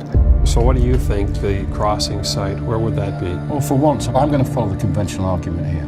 When I look at the Exodus story through the eyes of a scientist, then it contains a lot of observations which just make sense to modern science. I think it is possible to demonstrate that it took place in close proximity to Egypt. I know that some people would say, well, there were probably 5,000, maybe 20,000 Israelites. This matter of large numbers is a very, very thorny issue. There has to be enough Israelites in order to make Pharaoh and the rest of Egypt scared. Whether the 10 plagues happened is a miracle. Whether the Red Sea parted is a miracle. Archaeology cannot prove or disprove a miracle.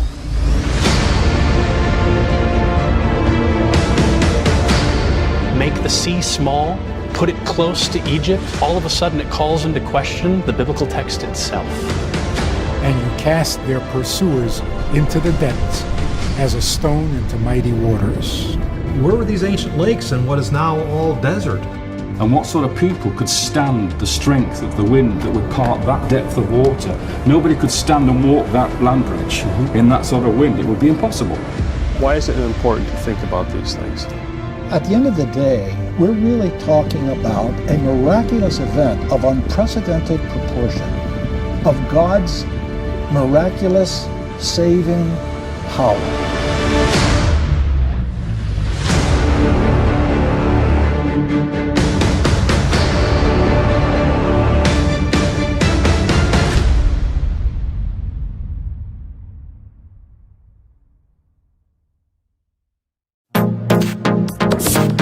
Trending now on America First with Sebastian Burka. Here's what I want to understand. Is the counterintelligence investigation that led to the interview. You didn't authorize the interview. As a matter of fact, you wanted to go to the White House and tell them about the problem, didn't you?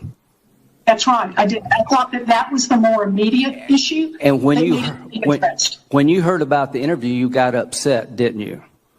I was upset that Director Comey didn't coordinate that with us and acted unilaterally. Yes, I was. Okay. Did Comey go rogue? You could use that term, yes. Does it not shock you that Sally Yates said what she said today about Jim Comey? No, I mean, Comey has, I've always had a theory about him. I think others have agreed or caught on with this as well, that he's really a Comeyist. I mean, he almost thinks of himself as a government unto himself all along. And that's been his approach. You know, it's like he's created this narrative and he's living it out like he's writing a novel in real time where he's the only honest man in government. Somehow, he never makes a mistake. He never errs. He puts himself in these highly politicized situations, and in this case, clearly thought that he was the embodiment of the anti-Trump establishment meant to save the country. And Sally Yates is saying he went rogue because, as you know, Dr. G, this is a classic government maneuver. When all of a sudden there's no more room to maneuver, when they can't do the dance, the Potomac two-step, pretend like nothing bad happened.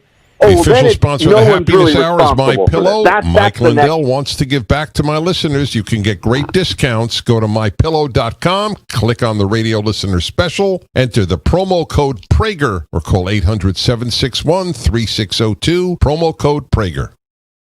They are a very powerful force for good, My Pillow, and it's a great product.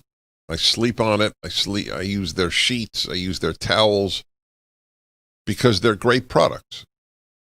I believe, look, I've told you for years, I bought products from people I can't stand if I thought they were the best. But here they do good, and the product is good. The promo code is Prager, correct? For the great deal you get at mypillow.com. All righty, everybody. On question of your happiness at this time, I wonder how many people have stopped watching professional sports. Be an interesting thing. There's a policeman in Los Angeles, Todd. Hello, sir. Thank you for your work. Hi, Dennis. Thank you for what you do. I wanted to call in because what's going on with the police right now, and the tough times we're going through. I was right in the middle of the riot. I was one of the officers that had my police car destroyed, things thrown at me, and some people have been a lot more aggressive with us, giving us the finger and things like that. But overall, I got to tell you that this is the happiness hour. I wanted to call in and tell you that most people have been coming up to me, giving me a thumbs up, saying thank you for what you do. We support you. I was at work yesterday. Somebody bought us bought us our lunch. And, it's tough to find places where we can go in to get something to eat now. We have to be worried somebody's going to put something in our food or in our drinks. But this gentleman just was nice enough to pay for our meal. Wouldn't even stop to give me his name. Just said, hey, these guys, this is on me. And I think that even though we're seeing a lot of negativity about what's going on in the news, overall there's a silent majority of people that are just at home with their jaws hanging open, saying, I can't believe what's happening. And they're just waiting around. They don't know what to do, waiting for somebody to do something. And I was just sorry, I'm emotional. I was at one of our officers' funeral yesterday. The mayor was there. Didn't speak, but he was there while we stood and honored one of our fallen officers. And I just like to say that, it's a happiness hour. I think that even though we're going through bad times right now, there's hope. And there's people out there that are with us and are waiting for something better. They just don't know what to do. God bless you, sir. And I mean that from the bottom of my heart. PragerU had a national petition for the police. Back the Blue. Tens of thousands of people signed it. Tell you what, last Sunday on my birthday, I spend a good chunk of my birthday doing what Jews call a mitzvah. Really means commandment, but it's generally used as just good deed. And I pre-recorded as the MC of a telethon for the Jewish group Chabad. They're in 60 countries, I believe, or 80 countries. It's an amazing group. Every state of the union is a Chabad house. These Orthodox rabbis and their wives, I always add the wives because they're intrinsic to the excellence of their work. Anyway, I was the MC, spent hours. That's how I basically spent my birthday. It's a good way to spend your birthday, actually, when you think about it, doing something good. Never quite thought of it that way. Be that as it may, the only reason I'm mentioning it is they mentioned one of the rabbis I interviewed which will be aired in the beginning of September, I believe, mentioned that his Chabad house made cupcakes. Cupcakes. Is that beautiful? Cupcakes for cups. The only reason I didn't hug that rabbi was because of distancing that was enforced in my interviews. How many rabbis, priests, or ministers are having their organizations make cupcakes? Think about it. The Dennis Prager Show, live from the Relief Factor Pain-Free Studio.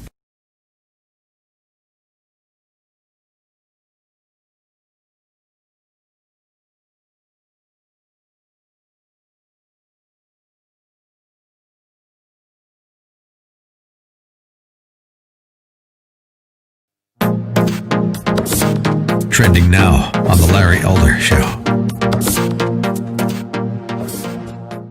Hi, Larry. Hey, listen here. You over there in California, in L.A., why don't you come down south and hang with your Republican brethren? I guarantee you'll find a different idea then. If your dad hadn't left the South, you'd have a totally different take on everything. And that's still the same South. That's the one that Obama stands for. 3 Larry Elder, ReliefFactor.com studio. What an ignorant statement. If you go down to the South and hang out with Republicans, you're going to have a different perspective? You mean like Vernon Jones, the Democrat who's now supporting Donald Trump and was accused of being bought off by Craig Melvin of MSNBC Hee-Haw? You mean like that? What does that even mean? It means that I'm a Republican because I want Southern Republicans to like me? How childish. I'm a Republican because I feel that party's policies better advance the interests of this country than do the Democrat policies. I'm not looking for a fishing buddy.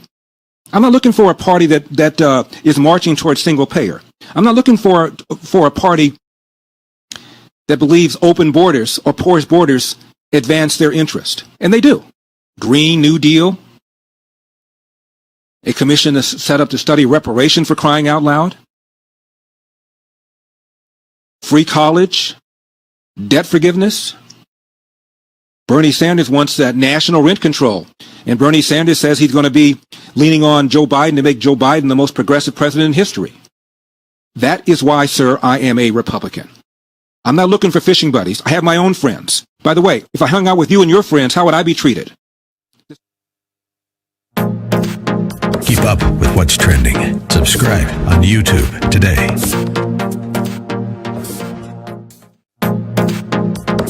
Trending now on The Mike Gallagher Show. It's the dirty Democrats from never missing an opportunity to manipulate a crisis. Listen to this. I'm Joe Biden, and I approve this message. She was the most welcoming person you could ever imagine. Her home was the safe place. It was difficult to comprehend how quickly everything kind of spiraled downwards. We didn't even know that she had COVID till a week later in her passing. The president made a huge mistake in downplaying this virus. There was a lack of leadership, a lack of responsibility, and a lack of resources. I felt like our elderly have not been a priority for this administration, that they don't matter. And I feel like my grandmother didn't matter. Last time I saw my grandmother, we weren't going to be allowed in the hospital. We asked if we could video chat her, and everyone could say a little something. We gathered as a family, we prayed. But the fact that she was alone, it just breaks my heart. Nobody fails to have sympathy for that woman losing her grandmother. Everybody feels sorry for anybody who loses a loved one. To take that story and turn it into a political ad, to vilify, to demonize the president of the United States is it's beyond disgusting. It's beyond disgusting.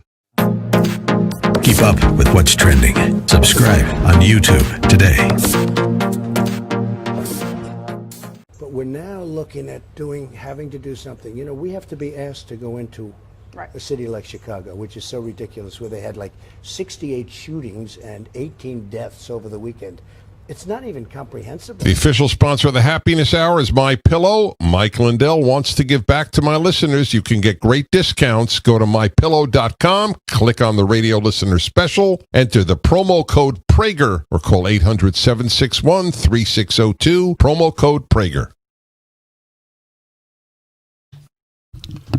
Hi, everybody. Dennis Prager here. This is the Happiness Hour, and it's open to you and your thoughts or issues with regard to happiness. I fully acknowledge that I am less happy because of the lockdown and the riots and the hate that of America that has become normative in the media of the United States of America. The schools that will teach your children to hate this country and have contempt for it. There are a lot of reasons that I have been affected. I love this country because I love the exceptional world and society that it has created. So I've talked to you many times, including the Happiness Hour, about what I do about it. So I fight. That's a very big deal. I have my weekly Sabbath service on Zoom. I have a weekly Sabbath dinner. Friday night, I've missed maybe 2 with people. Of course, I have it on my own if I don't have it with my wife. But otherwise, it's been with friends. I have utter contempt for the don't visit people rule, utter contempt for it. I think you are shattering your lives by listening, unless you are extremely likely to contract the disease and it could kill you. Obviously, I understand that.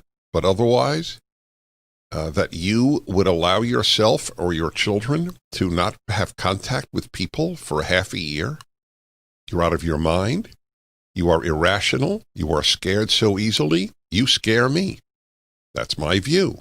I'm certainly ticking off a number of you. I have never sought to be loved, ever.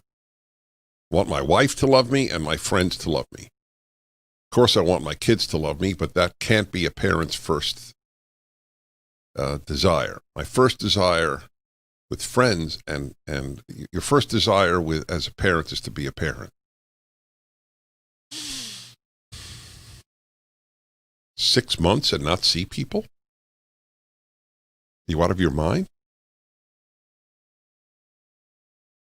Yeah, you are out of your mind. Let me answer the question. So I have been happier than most because I have led a fairly normal life. The only thing I haven't done is I've traveled less than any time since I was 20 years old. I fly every week on average, and I've flown once. I had one talk in Phoenix. This next week I will have 2 talks, Wyoming and Montana. I'll tell you, if the states are open and you can eat in a restaurant and you can see people's faces in those places, it'd be very tempting to move there. I'll see. I'll give you a report when I come back. It'll be very interesting. I'm very curious to experience life outside of the dictatorship of California. The left-wing dictatorship. There are no other types in America of California. I got a call from an Australian last hour. It's actually even more remarkable. Can only leave for an hour a day now in Melbourne. So what is the thinking? Will we just keep this going forever? Yeah, that's right. As long as there is a virus, correct? That's what they think. We're run by fools. The Western world is run by fools.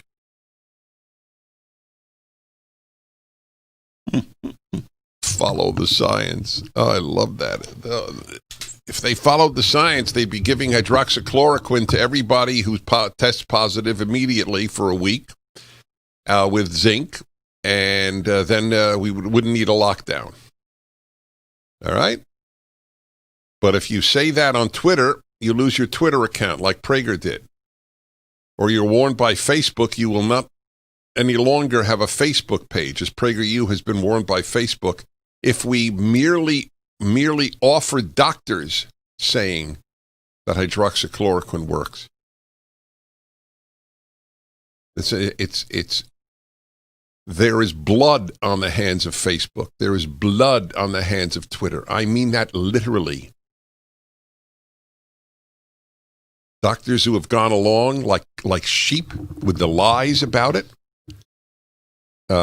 shame on you. Shame on you. It will be a forever shame. I will not let them forget. They will want to bury it like they did the Russian collusion stories, but I will not let them. You who opposed something that could work because you hate Donald Trump. Oof, it's vile. So yes, happiness, it's been compromised in my case. That's correct. But it's okay. I have a lot of things sustaining me. The love of my wife, the love of friends, the love of my children, the religion that I believe in, the weekly service that I attend and teach at through Zoom. Every Friday night with people to make Shabbat. Tonight I'm making Shabbat with a bunch of Mormon friends. This is a biannual event that we do. They even bake the challah for it.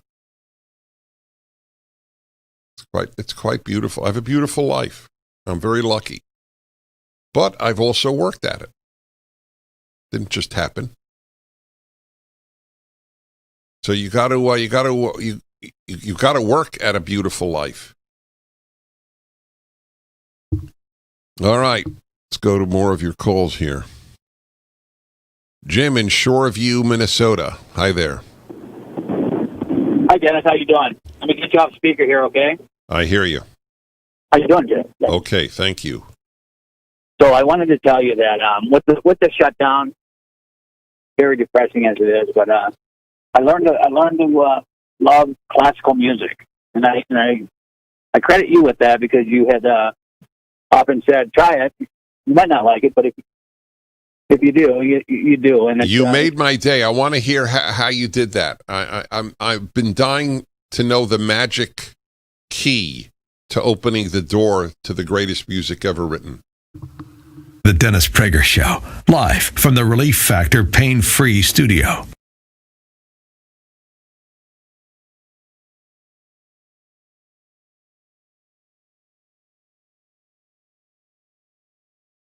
Dear members of the entertainment community. Entertainment community. Entertainment community. We know that you're more famous than any of us. Well, most of us. I'm mad. Distressed. Alarmed. Infuriated. It's your job to be creative. Creative. Creative. And yet, how many of these lame-ass videos have you made that look exactly like this? Like this. Like this. You entertain us. It's literally your whole job. Here's what we ask. No. Here's what we demand. That you reject anything that is anti-original, anti-interesting, anti-convincing. We demand that you try harder. Harder. Harder.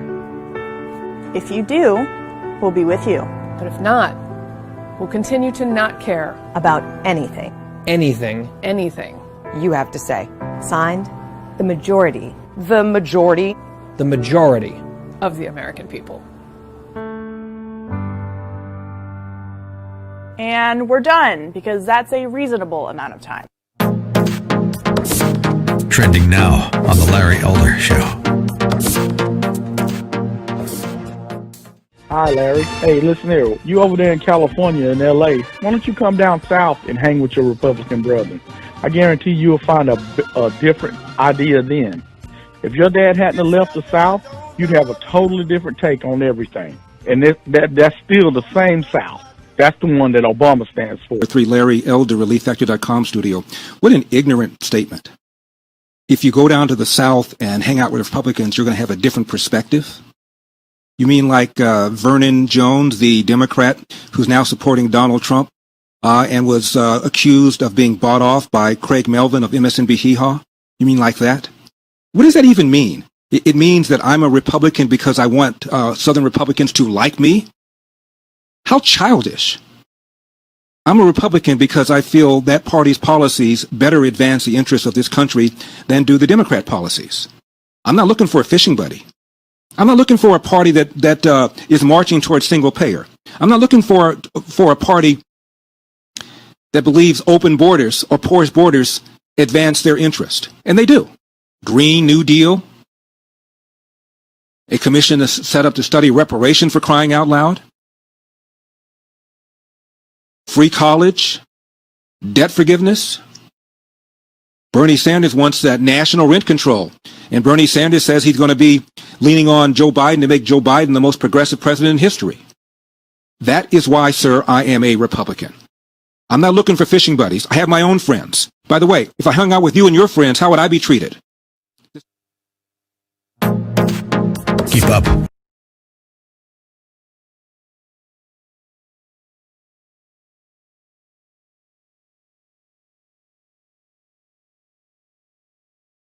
The official sponsor of the Happiness Hour is My Pillow. Mike Lindell wants to give back to my listeners. You can get great discounts. Go to mypillow.com, click on the radio listener special, enter the promo code Prager, or call 800-761-3602, promo code Prager. Yes, everybody, Dennis Prager, Happiness Hour. And I acknowledge that my worry about America has affected my happiness. My personal life is a blessing. But I love this country and I worry about it, and it's affected me. However, it's not affected my demeanor. It's not affected my desire to fight.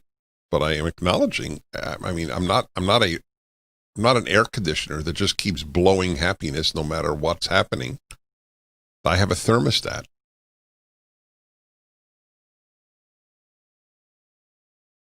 Jim in Shoreview, back to you in Minnesota. So during this lockdown, you've experimented with classical music thanks to my encouragement, which makes my day. Are you shocked? I am a little bit shocked. First, I want to say, Dennis, that I love this country too, and I am a fighter, and I fight with you.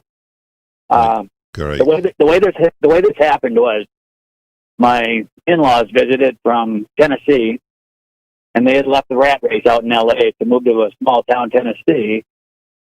I hadn't seen him for a long time, and my father-in-law he just seemed so happy, and I couldn't figure out what it was. And one morning I hear classical music playing and him humming along to it.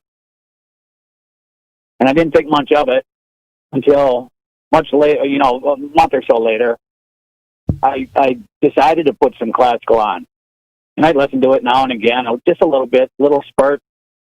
And one day I had it on in the car, and there was a piece that brought me on a journey.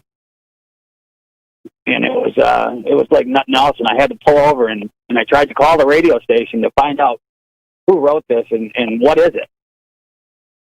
And it was the Butterfly Lovers Violin Concerto. What is the Butterfly Lovers Violin Concerto? I mean, if you haven't heard it, it is it's undescribable. You're right. I have not, and I will. I mean, I know a lot of classical music. That's a new one. Could you look that up? Butterfly Lovers Violin Concerto. Anyway, welcome to the world of the greatest music ever written. Look, my theory, as you may well know, half the people will just not respond. That's fine. It's not a moral failing not to love classical music.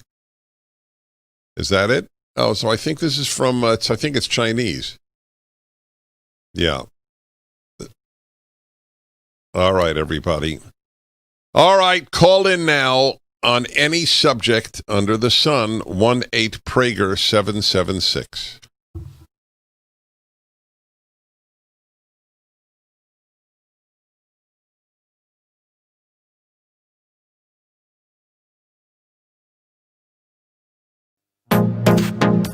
Trending now on the Hugh Hewitt Show. Because I think Trump's going to win, and I think the Republicans are going to go hold the Senate. But because of what is going on in the Democratic Party, and I watch it every day, right now they are holding hostage unemployment relief for people. Nancy Pelosi and Chuck Schumer will not grant unemployment relief because they want radical policies, and they believe that the Republicans have to give them. They don't, and they won't.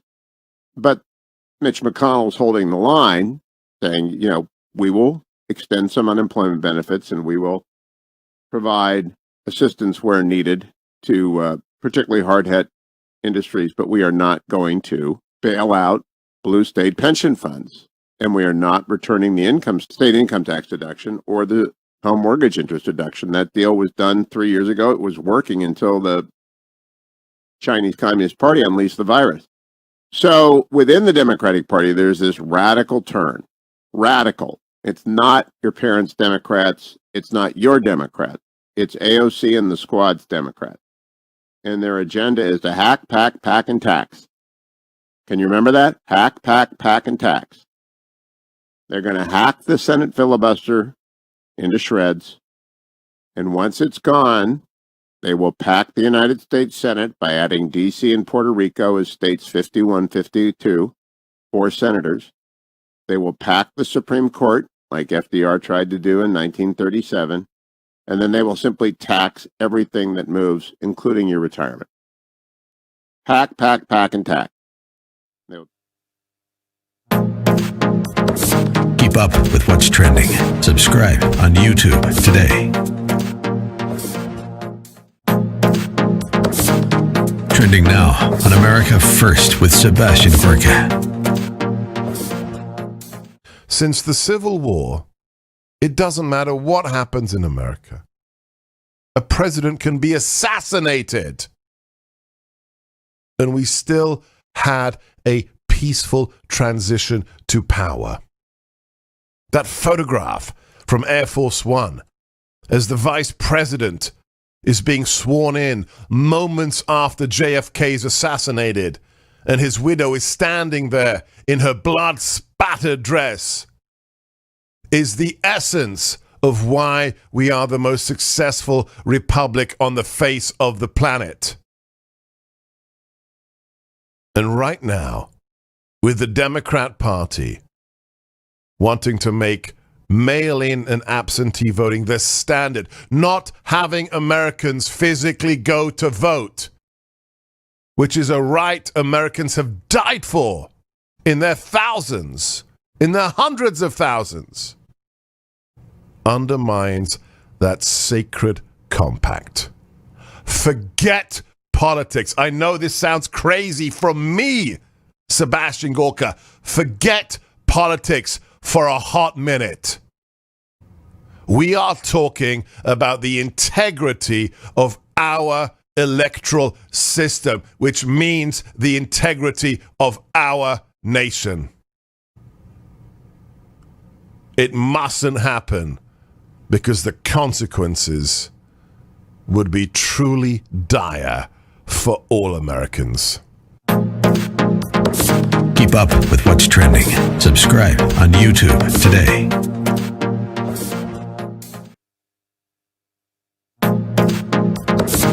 Trending now on the Eric Metaxas Show.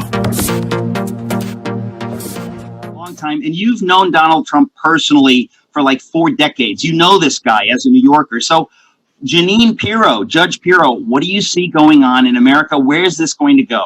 So here he is as president of the United States, and he is really someone who believes in law and order. And for some reason, that concept is infuriating to the left. And so the left is tearing apart the cities. They're burning, looting, and they're being called peaceful protesters. You know, the guy who's in the bunker, Joe Bunker Biden, I call him, is not really out there saying anything other than, you know, I'm gonna cause change here. I mean, the guy's been there for 40 years. He hasn't done a darn thing that I know of, and everything I hear he's done has been wrong. What it is, Eric, is it's between those of us who believe in capitalism, free markets, the right of the individual to, you know, conduct themselves, to have life, liberty, and the pursuit of happiness. And within that includes your right to work, take care of your family, and your right to your religion. And on the left is, yeah, we'll pay you some more money, stay at home, don't worry about it, lockdown, little learned helplessness, be good for you, we'll go right into socialism.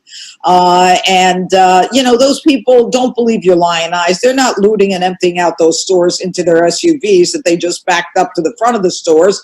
They're peaceful protesters. And let's defund the cops, and that way, you know, we'll put their hands behind their backs and nobody can be arrested. And we're in a mess. I get. Keep up with what's trending. Subscribe on YouTube today.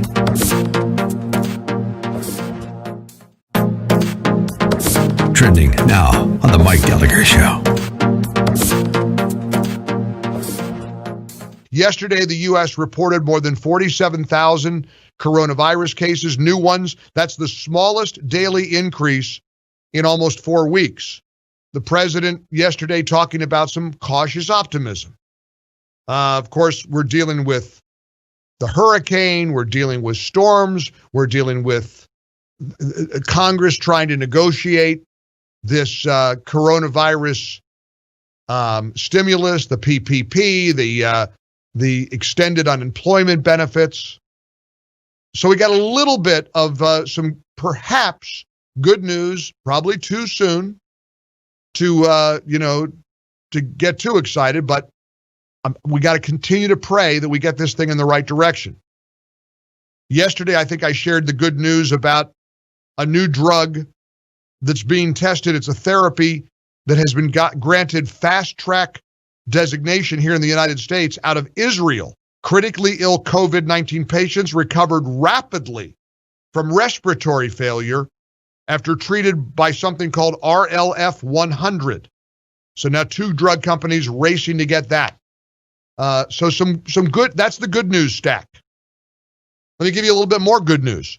Politically, Do you know where the daily presidential Rasmussen tracking poll had Barack Obama at the exact same stage of his first term? It was 44. Okay, everybody. Dennis Prager here. This is the hour. It's whatever's on your mind about you, about me, about life, about death. Maybe I shouldn't say that anymore. It's more real. Een klap van de molen. That's right. Hit the head with a windmill. Whatever's on your mind, 1-8-Prager-776. And that, needless to say, fountain pens, audio equipment, photography equipment, cigars. Okay, everybody, this is the hour. I look forward to this. And listen, don't get insulted if I drop you. It's not you. I choose by topic either. There could be 100 reasons that I drop it. Certainly one of them would not be because you differ with me. I go to those as soon as I see them. But there just might be something I just covered, or maybe something I don't know anything about. I mean, if you call about knitting, there's a good chance I won't take the call because I have nothing intelligent to say about knitting. On the other hand, the living martyr. Do you know anything about knitting? Nothing. Do you even know what? Give me a series of, I know because of the PragerU video, okay, but give me any words that you can associate with a stitch. I cannot think of another word I would not, is not K-N-O-T. Would that be a knitting word? You're looking at me like that's silly. Barely. Is barely one of the words? So stitch. Do you know anything? Cross-stitching, please. I was a Boy Scout. Quilting. It doesn't count. All right, you know what? Go back to the Larry Elder Show. All right, anyway, I'm only, what? Bobbin, of course. And Baskin Robbins. How did I get onto that? Thimble. Oh, God, he's really taking this seriously. I never know what will start, Sean. There is no prediction. I could announce World War III has begun, and he will continue to be looking at the computer. But what words do you know that are related to knitting? He gets excited. There's no predicting. Anyway, just understand, that was all by way of explaining, if I don't take your call, don't be insulted. It's just the topic. Okay, let's go to what's on your minds, my dear friends. And yeah, there is really so much good stuff here. All right, here's a good one. I'm very curious about this. Chicago and Brian. Hello, Brian. I hope you'll join the watch the meeting when I get to Chicago later this month. I might. I know the Independence event was sold out like almost instantly. So yeah, they should have charged more. I never understand why the stations don't charge more. Okay, go ahead. Yeah, so yesterday you were wondering out loud if it's ethical to buy used CDs. Yes. I'm going to explain why in fact it is ethical to buy used CDs. Okay. And it's based on the same principle that allows libraries to loan out a book. And that is, what you're really buying is a license to use that intellectual property for your own personal use, and that license stays with the intellectual property. So if you loan out the license for someone else to use, you don't have it anymore. Now they have it. And if they give it back to you, now you have it, and same with the library. No, but wait. What if, okay, here's the reason that I have an issue with used CDs. And believe me, I want you to convince me, because they're a lot cheaper. So the issue I have is, I assume that the person who bought the CD originally has what they call ripped, and that's not a pejorative, that's just the technical term. They ripped the files. They have taken the files off and put it off the CD and put it on a hard drive.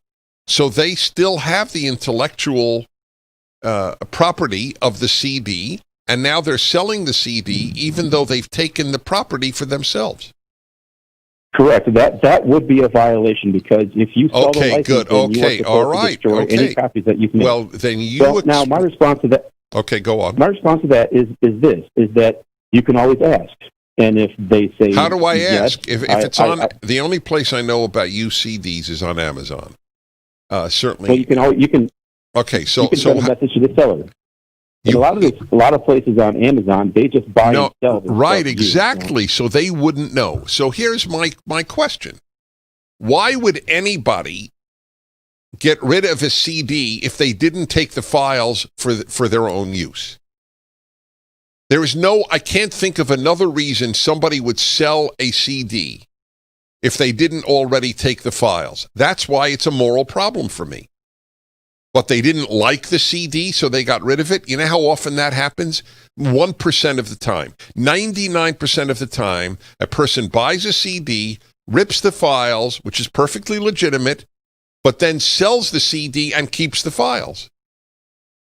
That is cheating the person who made the company that made the music, the musicians who made the music. And I can't morally justify. I would love to be able to buy used CDs. I don't care if it's a new rapper. It makes no difference to me. Listen, I could theoretically sell my whole collection because I've ripped the files and kept the CDs. By the way, I'm glad I did, because a great CD player sounds better than ripped files, just for the record. All right. Anyway, that's the way it is. Okay, let's go to Dale in Detroit, the famous Dale of Detroit, I might add. Hello. Hi, Dennis. Hi. This is Dale. That's D as in W, E as in F, L as in 50, and E as in, I'm sorry, D as in W, A as in H, L as in 50, E as in F. That's what I always tell people. I didn't understand any of it.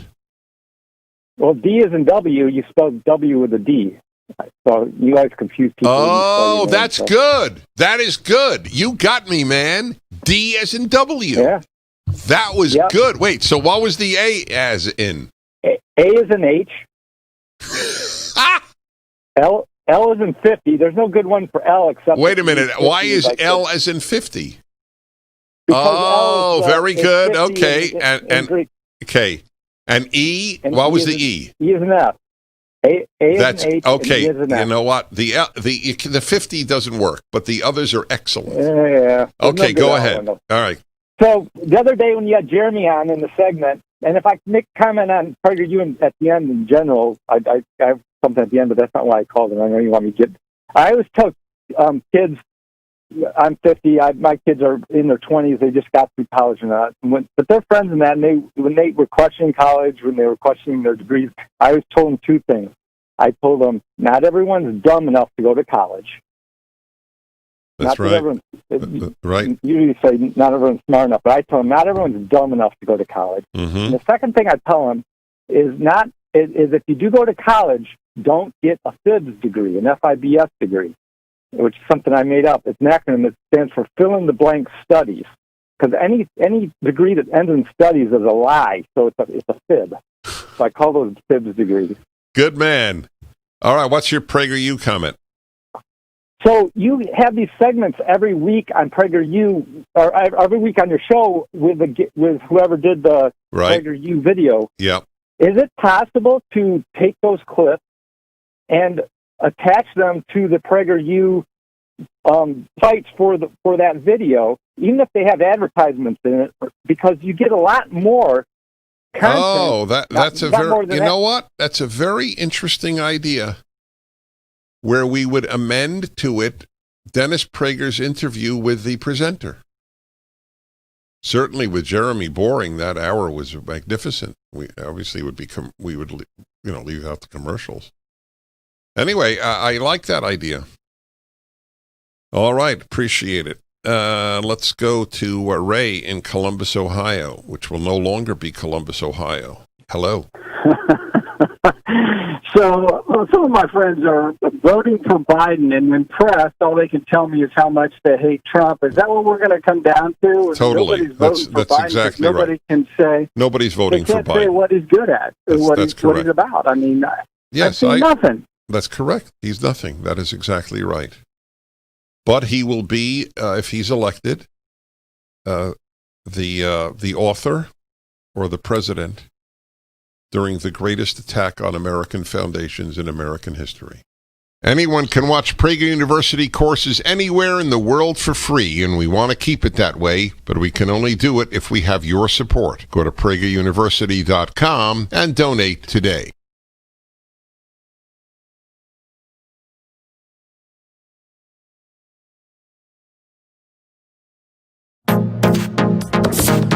Trending now on America First with Sebastian Gorka. Since the Civil War, it doesn't matter what happens in America. A president can be assassinated. And we still had a peaceful transition to power. That photograph from Air Force One as the vice president is being sworn in moments after JFK is assassinated, and his widow is standing there in her blood-spattered dress, is the essence of why we are the most successful republic on the face of the planet. And right now, with the Democrat Party wanting to make mail-in and absentee voting the standard, not having Americans physically go to vote, which is a right Americans have died for in their thousands, in their hundreds of thousands, undermines that sacred compact. Forget politics. I know this sounds crazy from me, Sebastian Gorka. Forget politics for a hot minute. We are talking about the integrity of our electoral system, which means the integrity of our nation. It mustn't happen because the consequences would be truly dire for all Americans. Keep up with what's trending. Subscribe on YouTube today.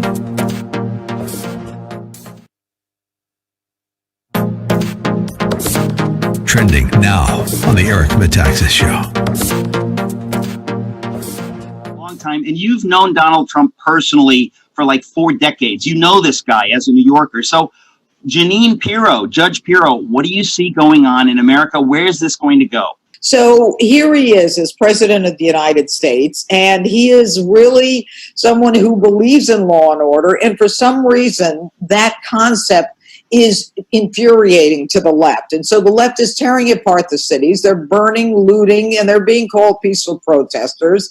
You know, the guy who's in the bunker, Joe Bunker Biden, I call him, is not really out there saying anything other than, you know, I'm gonna cause change here. I mean, the guy's been there for 40 years, hasn't done a darn thing that I know of, and everything I hear he's done has been wrong. What it is, Eric, is it's between those of us who believe in capitalism, free markets, the right of the individual to, you know, conduct themselves, to have life, liberty, and the pursuit of happiness. And within that includes your right to work, take care of your family, and your right to your religion. And on the left is, yeah, we'll pay you some more money, stay at home, don't worry about it, lockdown, little learned helplessness, be good for you, we'll go right into socialism. You know, those people don't believe your lying eyes. They're not looting and emptying out those stores into their SUVs that they just backed up to the front of the stores. They're peaceful protesters. And let's defund the cops, and that way, you know, we'll put their hands behind their backs and nobody can be arrested. And we're in a mess. I get. Keep up with what's trending. Subscribe on YouTube today.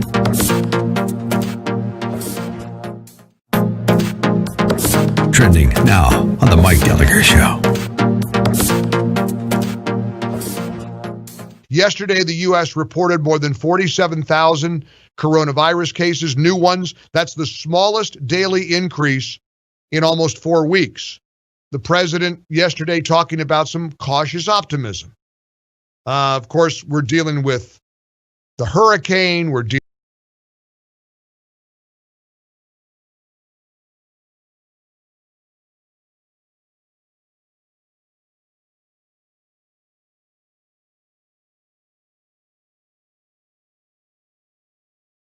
session with Dennis. Invite as many family members and friends as you want. Or when this craziness ends, you can have a lunch or cigar with Dennis in person. Call 833-PragerU, 833-772-4378, or go to PragerU.com.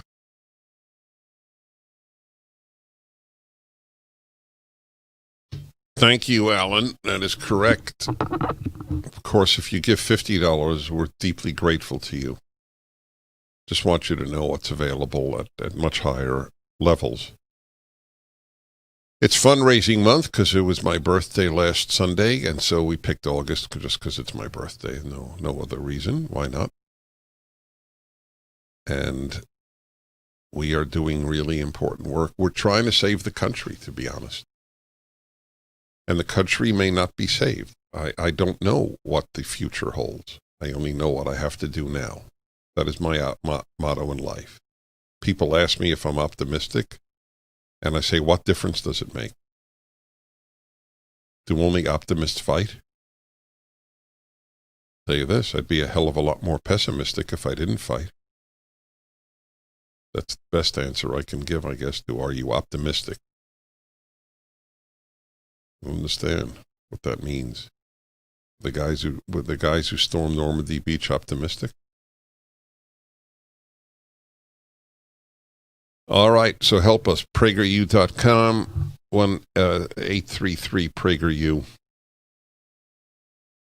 All right, what's on your mind here? This is good stuff. Elliot in Staten Island. Hi there, New York. Hi. Hi, Dennis. How are you? Thank I hope you don't mind me calling you Dennis. You know, I'm a little upset at you. I purchased your book. I went for the second round of your Rational Bible. I started off with the beginning in Genesis. And I want to tell you, I'm mad because I never had you as a teacher in yeshiva. With your insight and your intellectual ability to explain it is unbelievable. And I just wanted to talk to you about that. That was one subject. And also, I wanted to talk to you about a fable, a Jewish fable about fear. And I had to go back about 1,500 years ago in Iraq, in a city there, where a plague was coming in, and they were all scared. And the rabbi was walking around the street one night, and he meets the angel of death. And he asked the angel of death, how many people are you going to take? And the angel of death answered him, 5,000. At the end of the plague, it came and it went.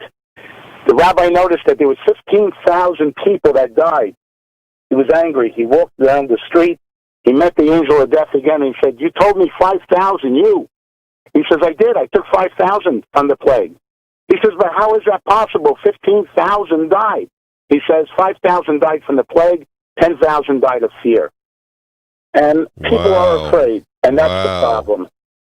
That is one terrific parable, fable, story. Wow. Oh my God, you gave me the chills. It says a lot.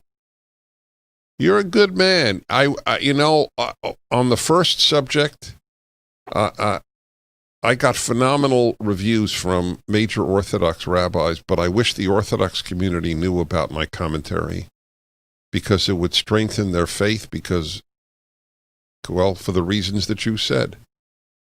So help spread the word, my friend, because it's if we don't make the case for the Torah to the world, we're doomed.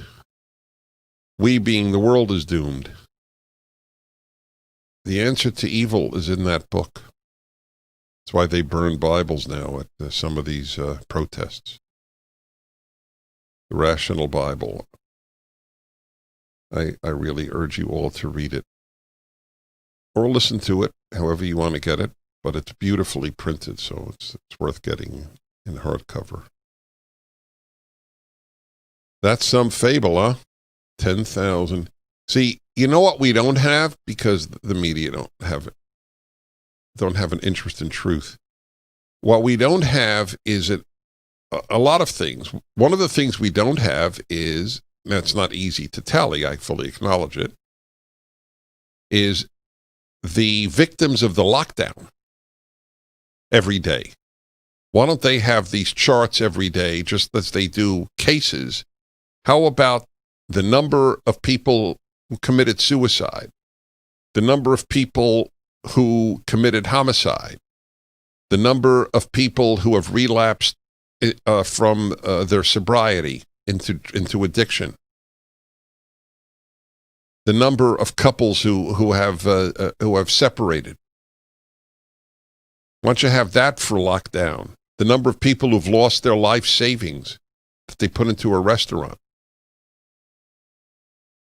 The Democrats lie about they care about the little guy. They care about Walmart. They don't care about the nail salon. You know what they want with regard to the nail salon? Give them more money to expand government. Not help them. Give them money. Because when you give money, you get votes. The ultimate corruption is what democracy makes possible in corruption. The buying of people's votes. Right? Vote for me, I'll give you more for free. That's the motto of the Democratic Party and every left-wing party on earth. Vote for me, I'll give you more for free. That's all they have to say. And people are seduced. Hey, who doesn't want things for free? All right, there. Let's go to Ed in Tarzana, California. Hello, Ed. Hi, Dennis. Hi. Based on his support of hydroxychloroquine, how can you vote for this idiot? Well, I guess you don't, which is fine. I guess you don't hear my show much because I have explained the excellence of hydroxychloroquine so much that anyone who opposes it, like you, have blood on your hands. People like you are causing people to die by scaring them off something that could save their life. It's a shame on you. Oh, Dennis, why does shame on you? Okay, shame on you. We'll see what history records. Those who opposed hydroxychloroquine turn out to be right, or those who were for it. That's it. And you're right. It will be a shame on me for advocating something, by the way, which can't hurt you. That's the irony. The drug's been taken for 50 years. There are places in the world where you buy it like cough drops over the counter. There is so much available for you to read. Just read the Newsweek article 2 weeks ago by the Yale epidemiologist, professor of epidemiology, one of the most distinguished epidemiologists in the country. Folks, I've read everything against hydroxychloroquine. I can't believe anybody who still opposes it has read anything on its behalf. I truly believe opponents of hydroxychloroquine are killing people. I mean it literally. I never exaggerate. The Dennis Prager Show, live from the Relief Factor Pain-Free Studio.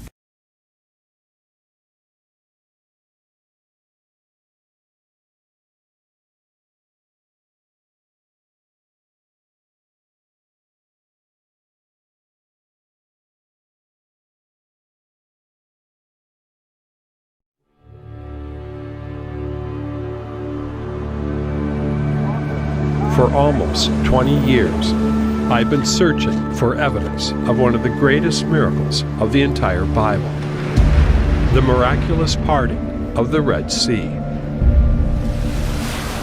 Tim, the first question most people ask is, where's Mount Sinai? My first question as a geographer is, where was the sea that was parted and crossed? So what do you think the crossing site, where would that be? Well, for once, I'm going to follow the conventional argument here. When I look at the Exodus story through the eyes of a scientist, then it contains a lot of observations which just make sense to modern science. I think it is possible to demonstrate that it took place in close proximity to Egypt. I know that some people would say, well, there were probably 5,000, maybe 20,000 Israelites. This matter of large numbers is a very, very thorny issue. There has to be enough Israelites in order to make Pharaoh and the rest of Egypt scared. Whether the 10 plagues happened is a miracle. Whether the Red Sea parted is a miracle. Archaeology cannot prove or disprove a miracle.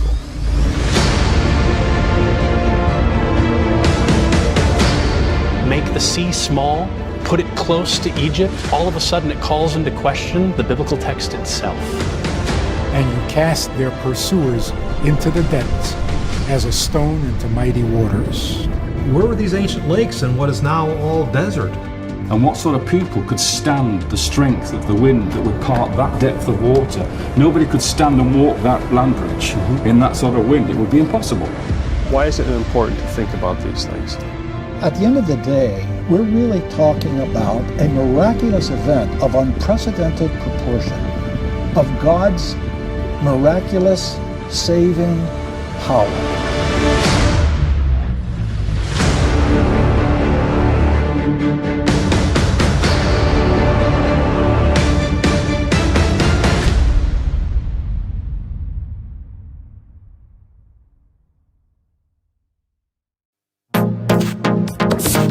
Trending now on the Eric Metaxas Show.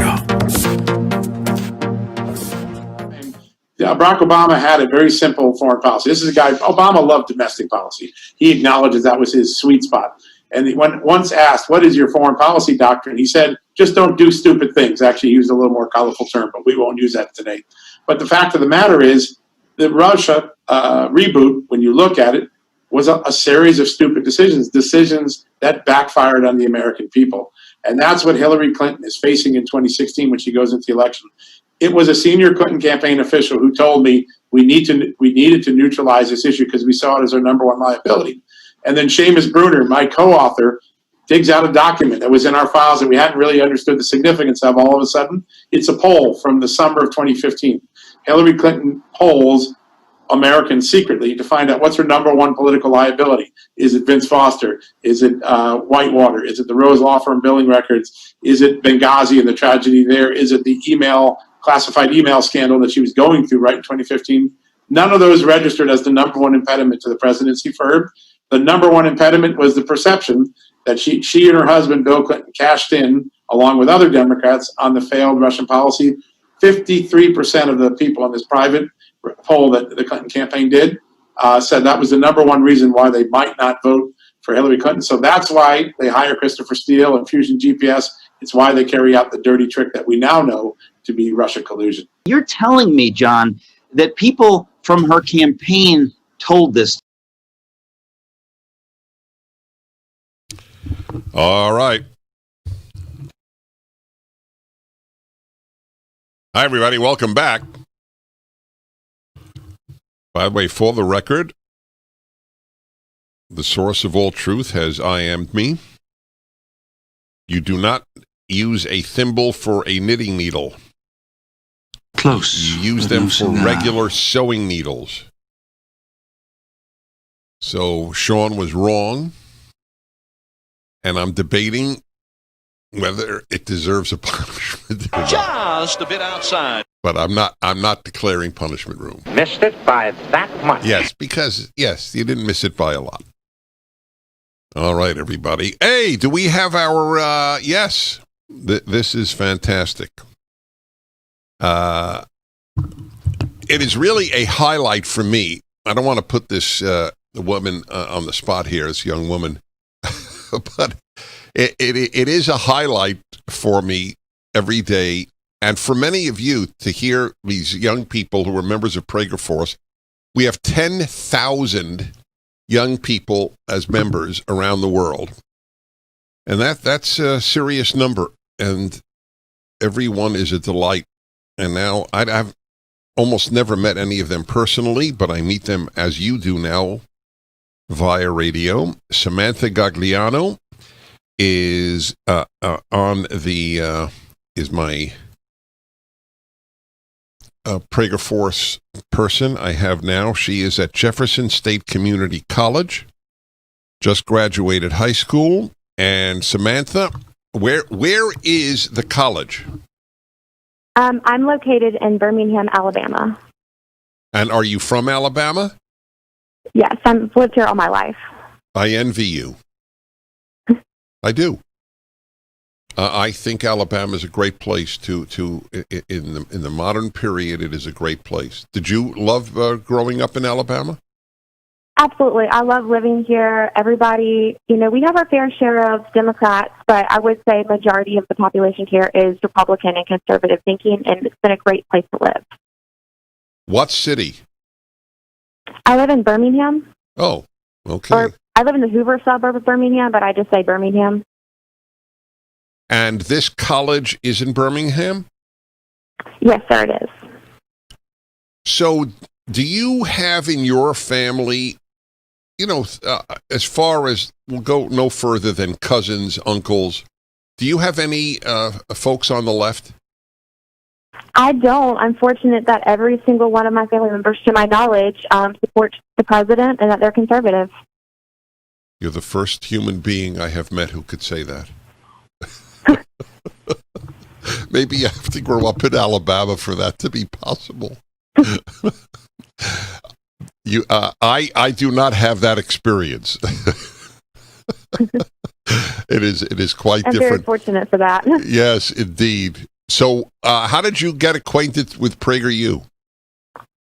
So I found PragerU on YouTube. I always like to be as knowledgeable as possible on certain political subjects, and I came across the YouTube channel, and I've been hooked on the videos ever since. What's your favorite PragerU video, if you have one? Well, I have a lot of favorite videos, but the one that stands out to me the most is the one on the gender wage gap. Amazing. Do you know that I have asked this now of about 100 PragerForce interviewees? I think I've gotten a different answer every single time, which you have no idea how happy I am about that. It shows how good they are. So you love, who gave the gender wage gap one? Christine Hoff Summers. Oh, she's terrific. Okay.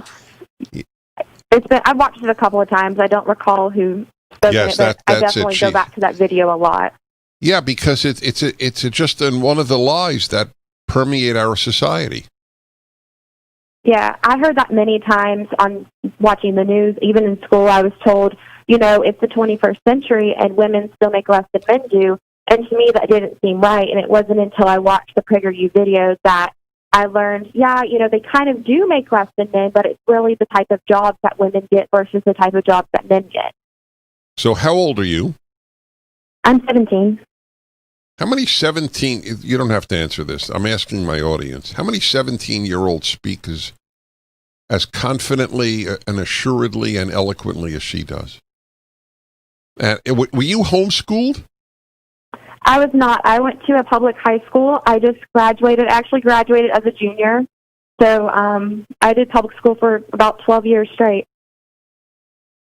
A public school in Birmingham, is it teaching that America is systemically racist?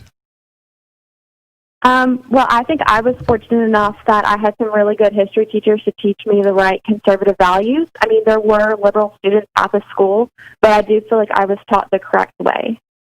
Well, you were taught truth. The correct way is the truth way. That's the key. I'll be back with Samantha Gagliano in a moment. Please know that this is the type of person that can save this country. So, PragerU.com, 833-PragerU.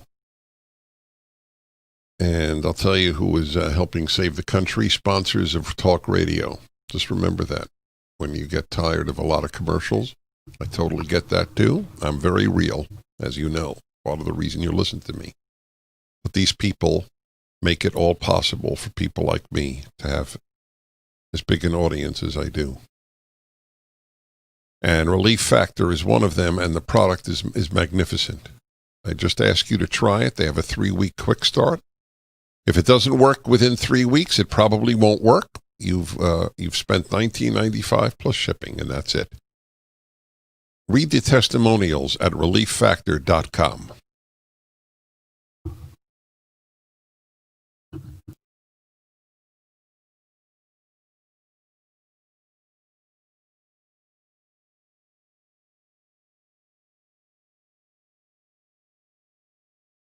Dear members of the entertainment community.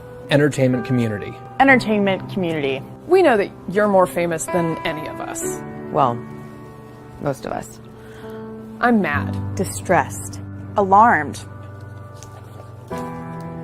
Infuriated. It's your job to be creative. Creative. Creative. And yet, how many of these lame-ass videos have you made that look exactly like this?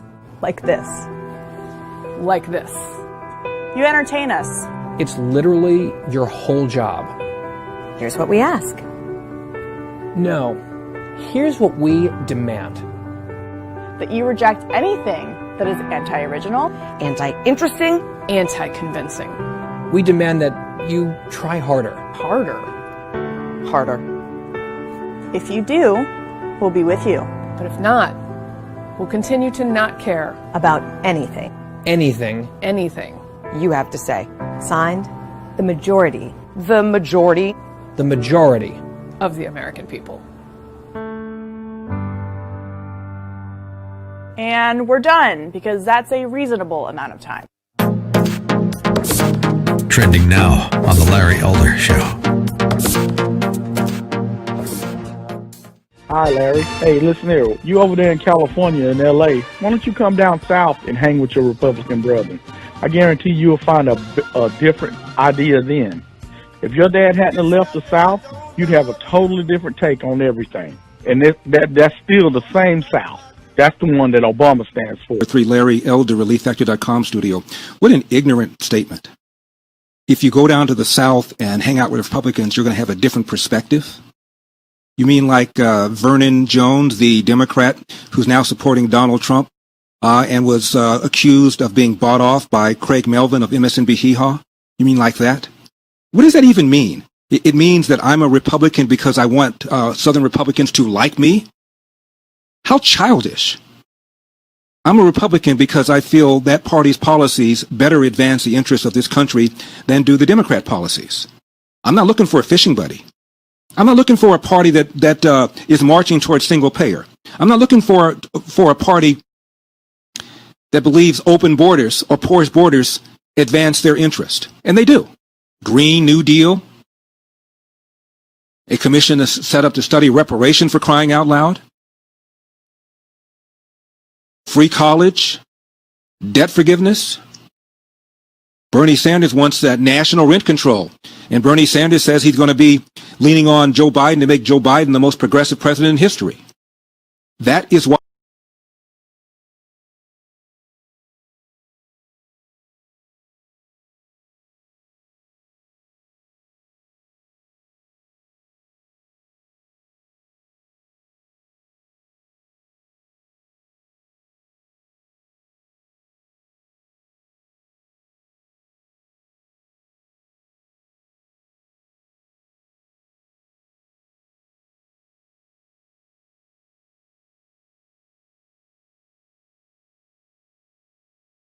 All right, y'all. Dennis Prager here, speaking with a PragerForce member in Alabama, Samantha Gagliano.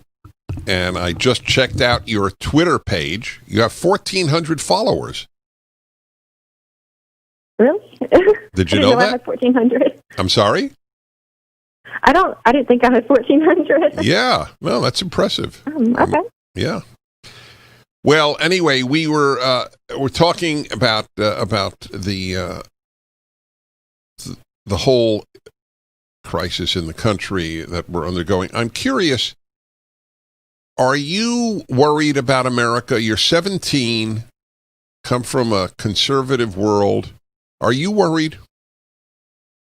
I'm worried if we don't elect the right people. If we continue to elect socialist and borderline communist people, I'm going to get worried to bring eventually children into this country. But if we continue electing the right people, then I really believe our country is on the right path. So you will be worried if there's a Democratic victory in November? Absolutely. I'm kind of scared for our country if Joe Biden becomes our president. Well, I am too, but I was curious, because there's such an age difference between us. I was just curious how somebody your age with my values, handles it emotionally, and I guess it's quite similar to my reaction. By the way, I just want to say, even if the bad guys win, I want you to have children. Well, I plan to. No, you said, though, about bringing children into the country. That's what I'm reacting to. Okay. So on that, I'll ask you two more things, and thank you for your time. I asked this of virtually every young woman I meet. In other words, young, basically in their 20s or teens. And here it goes. So you don't have to give me the answer you think I want. Just tell me the truth. If you could be guaranteed, you could be given one guarantee. And it doesn't mean the other cannot happen. It just means only one is guaranteed. One guarantee would be a great marriage. The other guarantee would be a great career. Which guarantee would you take? That's a tough one. I would probably say a great marriage, because if you don't have anything, at least you have your family. All right. I was curious to hear that. You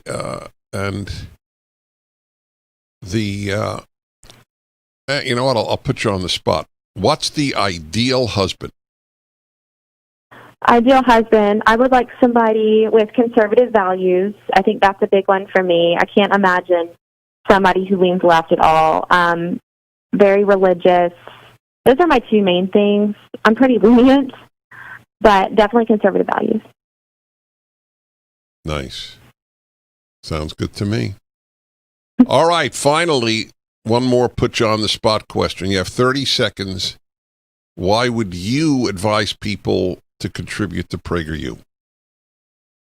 So people should donate to PragerU because it is helping saving the future of America. There's a lot of high school and college students that fall for the lies of communism and socialists, and they vote in socialist politicians like Bernie Sanders. And donating to PragerU helps fund the truth and fund these educated videos that students and even people of all ages need in order to know our history and vote the right way so that our country can persevere its freedom. Did you read that? No. That was pretty darn good. I hope we meet one day. Me too. I hope to meet you in the future. Wonderful. God bless you. That does give you hope. That's a big deal. PragerForce is reason enough to support PragerU. All right. Now let's go to more of your calls here. And King of Prussia, Pennsylvania. Hi there. That's Tom. Hello, Tom. Hi, Mr. Prager. How you doing? Okay, thank you. Yeah, my question is, I often hear you talk about free will, and do you have any thoughts about predestination? Yeah, I don't see how the two can coexist. Obviously, so as in Calvinism, is that what you're referring to?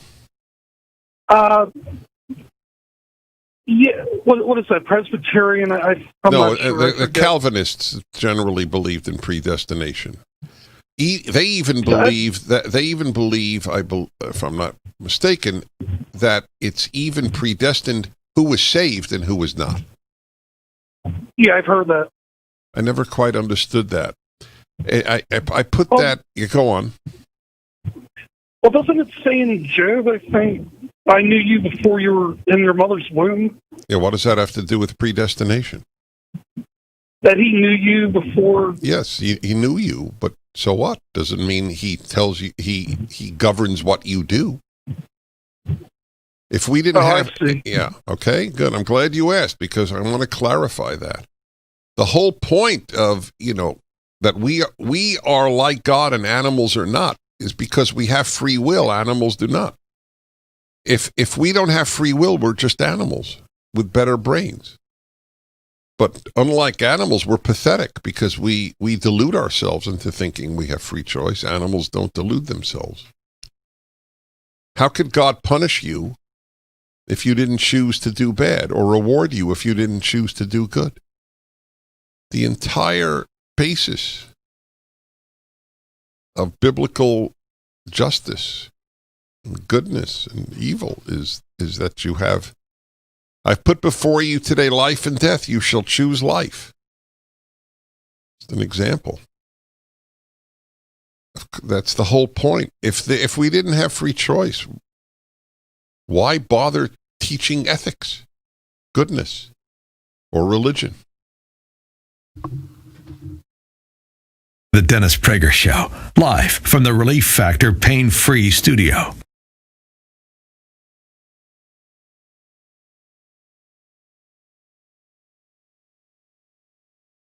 So you know the reason why we're in this situation is because of China. Where is the administration on encouraging American companies who are operating and manufacturing in China, especially PPE? How are you enticing them to come back to the United States to manufacture those types of goods? Because a number of these boxes you buy at the store for masks and such say made in China. But we're also making them here now. We have plants making all over, like Honeywell and companies that you wouldn't think of for making this kind of stuff. They're making the certain types of masks, especially the doctors, for what the doctors need in the hospital, the 95s. They are doing, I went up to one of the factories in Maine, and it's incredible, one of the plants, and it's incredible what all of these companies are doing. We're starting to make a lot. But you'll be seeing over the next 2 weeks, I'm doing something that's extremely bold, and you'll see, I think you'll be extremely impressed by it. Look, I've been fighting this with China for a long time. Yeah. You had the globalists. They want to make everything in China. We can make our pencils here. We don't need 57 pencils for every kid. You can have 2. And look, I'm very upset with China. I think what China did is a disgrace. Whether they knew it or not, I won't get into that. But one thing, they knew it well enough that it didn't get into the rest of China. But it did get out to the rest of the world, including Europe and the U.S. Then they tried to blame it on Europe. Then they tried to blame it on American soldiers. They did everything. It's a China virus, whether you like it or not, it's a China virus, and you got 20 other names you can give it. But I am very angry with China. So just to reiterate, you have something coming on enticing American companies out of China. Something very strong.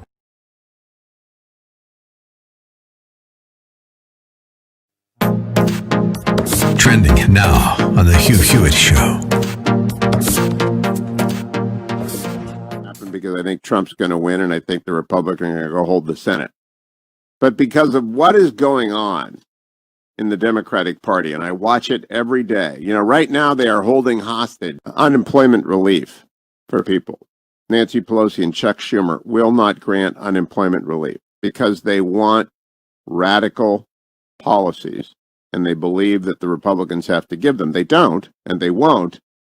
But Mitch McConnell's holding the line, saying, we will extend some unemployment benefits and we will provide assistance where needed to particularly hard-hit industries, but we are not going to bail out blue state pension funds, and we are not returning the state income tax deduction or the home mortgage interest deduction. That deal was done 3 years ago. It was working until the Chinese Communist Party unleashed the virus.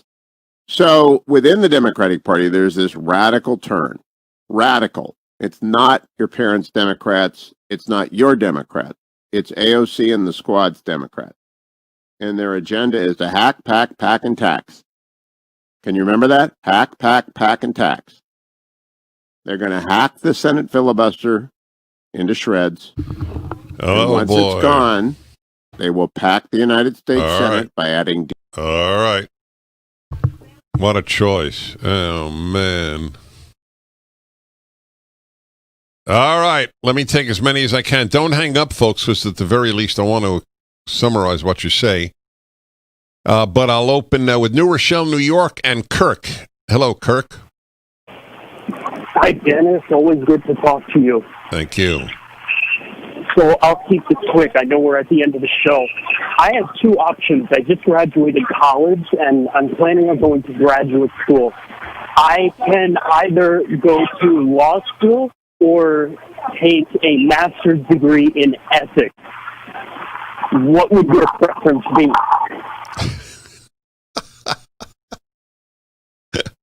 That's like the two doors in the Roman Colosseum with, one has man-eating tiger and one has man-eating lion. I have no preference. I don't trust. You're not going to make a living from the ethics degree, which is not reason enough not to do it. I just want you to be aware you're more likely to make a living as a lawyer, though many lawyers struggle. And but the let's put it this way: ethics programs are to ethics what divinity programs are to religion. They have little in common, my understanding. Aaron in Columbia, South Carolina, the women in Congress are an embarrassment to women. By and large, that is correct. There are a lot of embarrassments. If you're a member of any group and you see members of that group on the left, it's an embarrassment because the intellectual level and the moral level is so low. So I totally get it. You're right. Eric in Colorado Springs, what's more important to teach kids, the Psalms or 10 Commandments? 10 Commandments is the most important thing you could teach in the Bible. Because if a person lives by the 10 Commandments, they will be a good person. If a society does, they will be good people. Society that believes do not steal will not have looters. Do not murder will not have murderers. I mean, think about it. That I place almost all my chips are in the, all my eggs are in the 10 Commandments basket. Please read the Rational Bible, my explanation of the 10 Commandments in Exodus, and they're coming out again when they're repeated in Deuteronomy. All right, my friends, help PragerU. It's fundraising month. Help yourselves, and I will be with you on Monday.